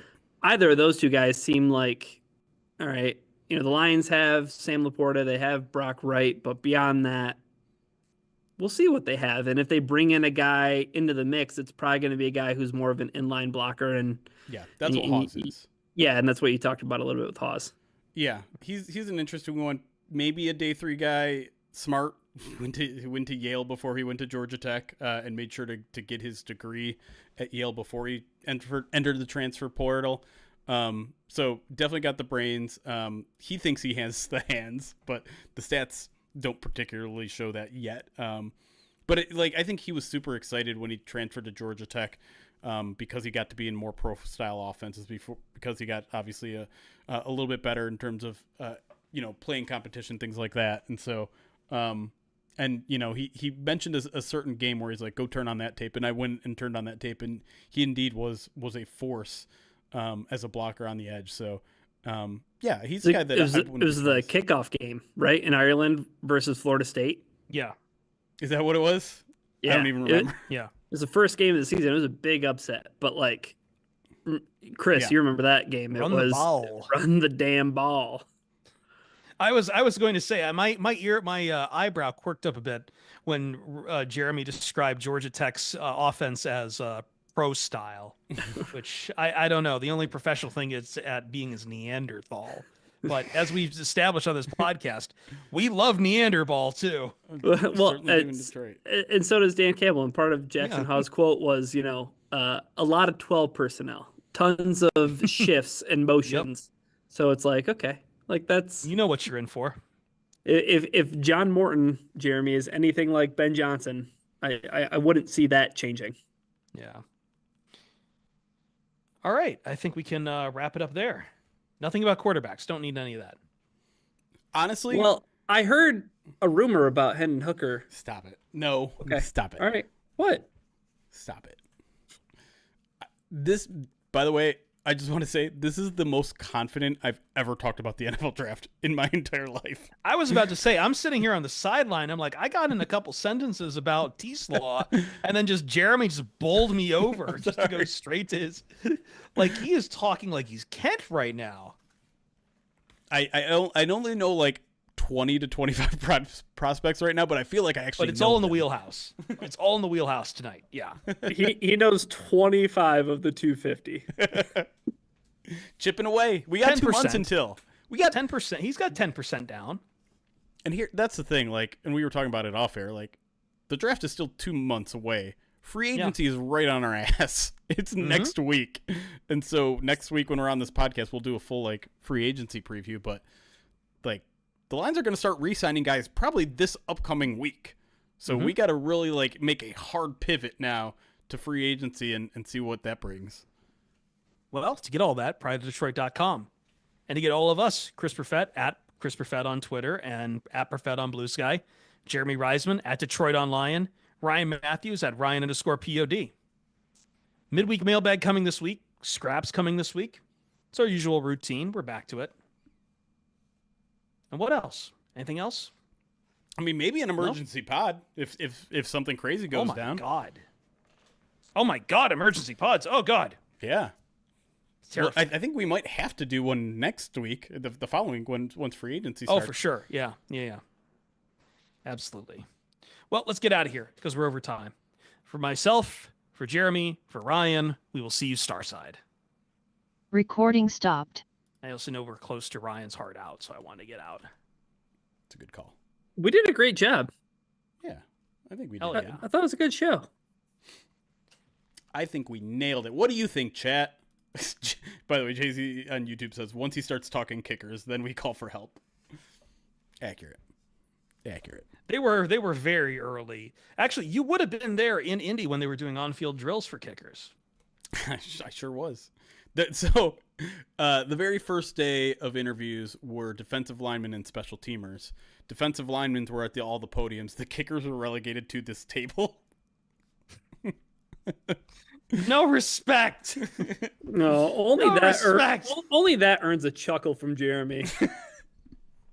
Oh yeah, they put the kickers at this table like At they the were kids' less table. they were less than human. So there's always someone at those tables. Generally, they're smaller school guys or whatever. And I think I literally only went there once. A guy that Eric kind of tipped me off to. Something Boom. I can't remember his name. His name's Boom. Being that's a big. As in, he brings 5 big boom, like those kind of booms. Yeah, exactly. Rutgers guy. What's that guy? A lot of Rutgers talk this week. Longerbeam. I was wrong. Robert Longerbeam. That's a better name. It is than a better Boom name. for sure. It's just like those pressers are really hard to go to because there's like 3 people there, and no one is as like. I had to make sure when I saw that he was at a table. I'm like, all right, I got to come in with like 7 questions in my back pocket. I got to really do my let's cram some research on Longerbeam, and come in with like 8 questions because that was it. Like, it was me, then me, then me, then me, then me, and I don't know if this guy's gonna give me 1-word answers, 1-sentence answers, or if he's gonna give me whatever. And so those are difficult to do, but I think I held my own, and I wrote a little bit about him. I was a little underwhelmed with what I came away with, considering like the profiles I was reading. I'm like, oh, this guy's a leader. He's a captain. He's a guy that's a gunner. He's a guy that knows he's going to be playing special teams at the next level. Track guy. Like, I still think he could be a target. But I left wanting more a little bit. I forgot where that conversation started.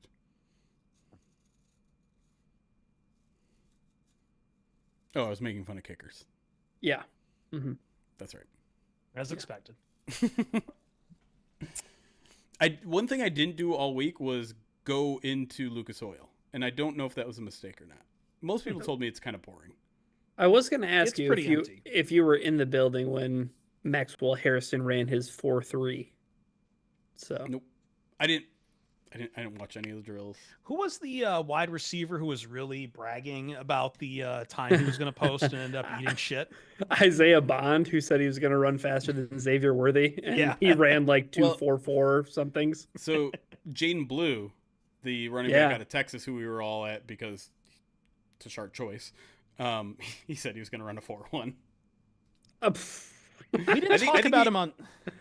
He was second fastest. Yeah, I was gonna say I think he was the second fastest among the running backs. We didn't but talk about him he on said the 4.5. pod, and I think that's just because I know he's going a lot higher given his. I'd have to see the mock draft and make sure that what I'm saying is right, but I think Will Campbell is like people are talking about him as like a top 5, top 10 pick. The offensive tackle out of LSU. He stumbled off the jump, but he still ended up running like a 5 flat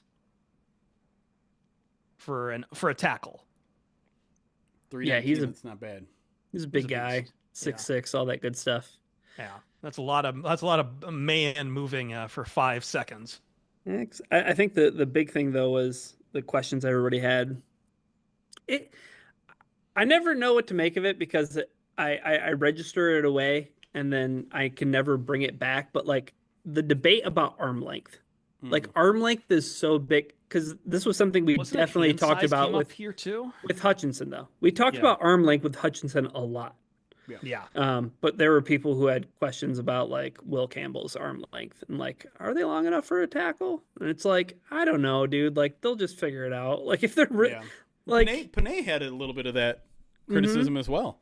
Yeah. The little itty bitty hands was Kenny Pickett though, but he has a real honest to goodness fiance who works for Goldman Sachs. She's a banker. We almost got through the combine without you bringing that up. Never forget. I don't even remember who the guy was. It was Schrager who was talking about him, right? 100%. It was Peter Schrager. And who was the prospect? Do you remember? Kenny Pickett. Oh, it was Kenny. Oh, it was Kenny Pickett. What? Yeah, exactly. So now you understand why I remember it because it was in service of somebody who they thought was better than QB number 1 for the Green Bay Packers. Yeah. Speaking of Schrager, have you guys noticed on Good Morning Football they're pushing Manti Te'o more and more? No. Interesting. Is he good? Manti Te'o? Is he I've good? never heard him with the volume up. He's usually on like the Friday editions of Good Morning Football now. Oh, really? Like because they had a Friday. I just saw it when I was in the studio. They had the Friday, so it was Schrager, but then it was like I forget. There was a woman who I didn't recognize and a guy I didn't recognize, so I think mostly to digital, and then it's Manti Te'o there. Oh. I know Teo's been kind of bumping around NFL Network for quite a while. Okay. Did they have to scramble to find somebody to replace for Steve Smith Sr. for reasons that we should not talk about? I'll be honest. I have not read a single thing on that. Like I saw that he was trending, and I'm still like, and I know it involves sexy time for something. It like broke during one of my shifts. I had to see all the tweets. He's cheating on I don't know. Someone's He's wife cheating is cheating on his him. wife with someone else's wife, who I guess is in like the marching Ravens or the dancing Ravens or like their dance squad or something. And then the guy tagged the guy tagged band for the Ravens. Yeah, and the guy tagged NFL Network, Steve Smith, Ravens, and then Yeti Coolers as well because I guess he's got a sponsorship with them. Oh, but there's also and then he posted. Stop huffing my wife at Yeti #ad. No, and then he posted like the voicemail or like Steve phone Smith call. The phone call. Yes. See, I did not hear any of that. No, I turned off the recorder again. I'm sorry, RGA. Oh man, but yeah, I was just wondering if he was taking over for Manti Te'o's spot. That's the only reason I brought that up. No, Teo's been like kicking around for a while. I think he's like, they consider him pretty good. I'm always just amazed looking up there and like, wow, A, you're still very fit and you've still got very big arms. B, did not have this on your like bounce back part of your career after what happened. Steve Smith used to, at least sometimes, was part of the combine coverage, right? Like I feel like I have a distinct memory of him being at the combine. Yeah. Very, very much. He was kind of like the once Dion moved on. Right. I feel like they brought in Steve Smith to be the I didn't the see personality at the combine, and Chris, we saw him at the 2017 draft in Philly. That's right. Yeah. Wasn't he like razzing the Cowboys fans? Yeah, well, he was also staying at the same hotel that we were staying at. Oh, that's right. Yeah. Yeah. Which was weird because we were like quite a distance from like the grounds itself. But yeah, that's God, Philly. No, I didn't notice a lot of Steve Smith on the broadcast. I did notice a lot of Bucky Brooks on kind of like alternate NFL Network stuff. They seem to push him a lot. Mm-hmm. But I think, yeah.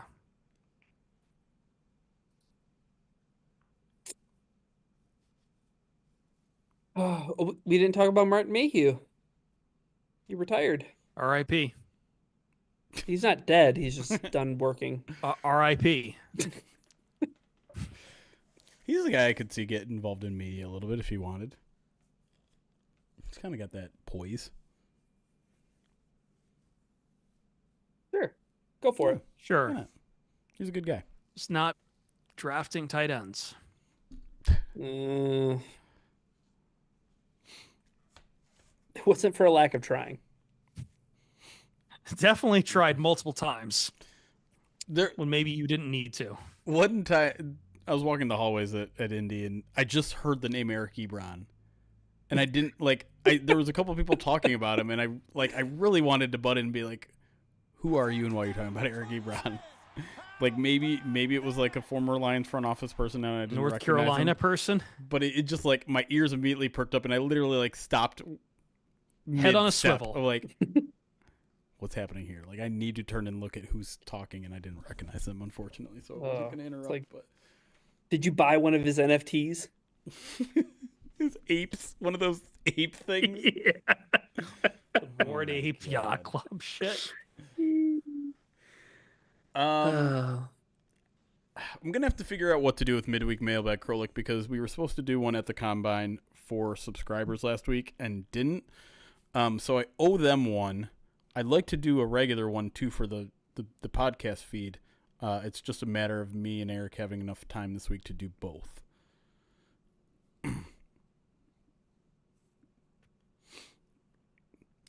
I am not aware of said rumors, Chunk. We didn't talk at all about Stafford returning to the Rams.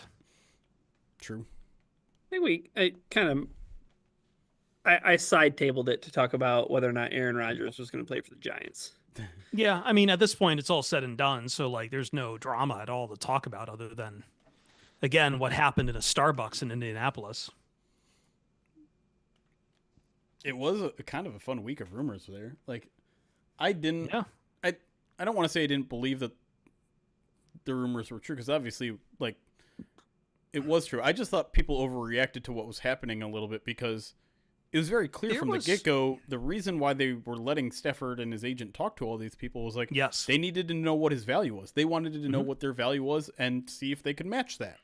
We still haven't gotten details on the thing either, have Correct. we? Have we gotten how much? I don't... Because, like, I had heard he'd won something like 3 years, like $100 million or something like that. But, like, that was never going to happen. And I think it sounds like it's going to be like 2 years for the Rams. Just wanted, like, big guarantees, which I assume was partially was probably motivated by the fact that Kirk Cousins got the contract that he got from the Atlanta Falcons. Yeah. Right. To be like, oh, well, Kirk's going to get those kind of guarantees after an Achilles. What kind of guarantees can I get after being like a play away from going to the NFC Championship game? Yeah. Right. And so, yeah, I mean, to me, that it's unconventional because we don't see the process being played out like that, but it was laid out for everyone on what they were doing. And so the fact that everyone's like, oh, Stafford's going to go, I'm like, hold on here. Both sides want to return. The Rams are doing their homework in a way that not a lot of teams do, but the Rams do a lot of things in a way a lot of teams don't do. They're not at the NFL Combine. And so to me, it was just like, okay, let this play out. Let's see what information they get and whether they're willing to match. Like, it was almost like they had put the transition tag on him, where it's like, we want you to return, go find your deal, and we'll see if we match it, right? I think they just signed one of their tackles to a 3-year deal as well, too. Yeah. Alaric Jackson. Right. But they are going to get rid of Jonah Williams. Well, that's no surprise after the season Jonah had with them. Yes. Did Jeremy Fowler ever fix that tweet? I don't think so, but I think I went back hours later and it wasn't fixed. But I still think like, man, I don't know. We probably should applaud Brad Holmes on that. You know what I mean? Like, yeah, it didn't feel like the Lions thought twice about that. Because I mean, and now that's like the second one where he had Kenny Galladay. Was that him or was that the previous regime? Brad was Kenny Galladay. Okay, I thought so. But yeah, Yep. Kenny Galladay was one I was thinking where it's like you have this big market free agent and you could probably still use him. Oh yeah. You had a big decision to make, and it was a pretty even debate amongst Lions fans. I would say both times. Like we can say in hindsight that I knew you shouldn't keep Kenny Galladay. I knew they shouldn't have kept Jonah Jackson. But I think it was a pretty healthy debate both times, and Brad Holmes picked the right one each time. Kenny Galladay was like, if I'm remembering it correctly, it was like 4 years, like $60-something million. Yeah, it was a monster deal. Which is again, Jonah Jackson was a monster deal. Like those are two monster deals that season. Like not even a season. Like there were question marks about Jonah Jackson. You know, he had the injury in training camp, and then it was like, well, he's not guard. Let's put him at center, and then he can't play center. He could, woof. I mean, Kenny Galladay had like worn out his welcome in New York within like 8 weeks. Right. There is part of me that's like a little bit wondering, like, let's say Zeitler retires, and you're like, they cut Jonah, and you're no, like, I wouldn't want it, dude. He like was a 1 year. He was bad. He was bad. But he wasn't like to me. It's more injuries than it is play. I know, but he had those injuries in the second half of 2023, which is why I was like more so cool with them like moving on from him. Yeah. I get what you're saying. Like it's like familiar guy, come back. I Sure. get it. Your hair Play looks with great. his buddies. Come return to his buddies. Hashtag Graham Glasgow. coming home. Yeah, I get it. I don't know. All right, I gotta go. I think we'll end things there for all of us here. Bye, Rye. I'm not entirely sure. Bye, Ryan. Not entirely sure when we'll be live next. But Pride of Detroit Direct subscribers, two things. Yep. You'll get a combine recap where maybe jump in a little bit deeper into the stories from Indy. And then we'll also have a mailbag for you if you're a Pride of Detroit Direct subscriber. PrideDetroit.com/subscribe if you want to become one. Hey. Enjoy Mardi Gras, folks. Is that literally this week? It is. Because, except for like one guy in my building who I know who is from Chicago, I would say 90% of my coworkers don't know what a paczki is. I found a European bakery in Northridge that does mini paczkis, boxes them. And I'm going to be, even though I don't work on Tuesday, I'm going to be spreading the good word. Good for you. I call them punchkis. I'm not really sure which is the right. I was saying panchkas earlier because my accent is fucked up. Okay. I don't know how I'm supposed to say them, and it's a Polish word, so I don't think there is a clear way that the English language is supposed to handle that crap. I go punchki. Punchki? Punchki? Just throw a little like Russian accent. Punchki. Punchki. Yeah. I have no idea. Fat Tuesday is incoming, yes. But like malasadas, punchkis, king cake. Punchkis and then right on to there to fasting and fish. All right. We'll call it there, guys. Appreciate all of you hanging around this Sunday evening. We'll see you at the very latest next Sunday for our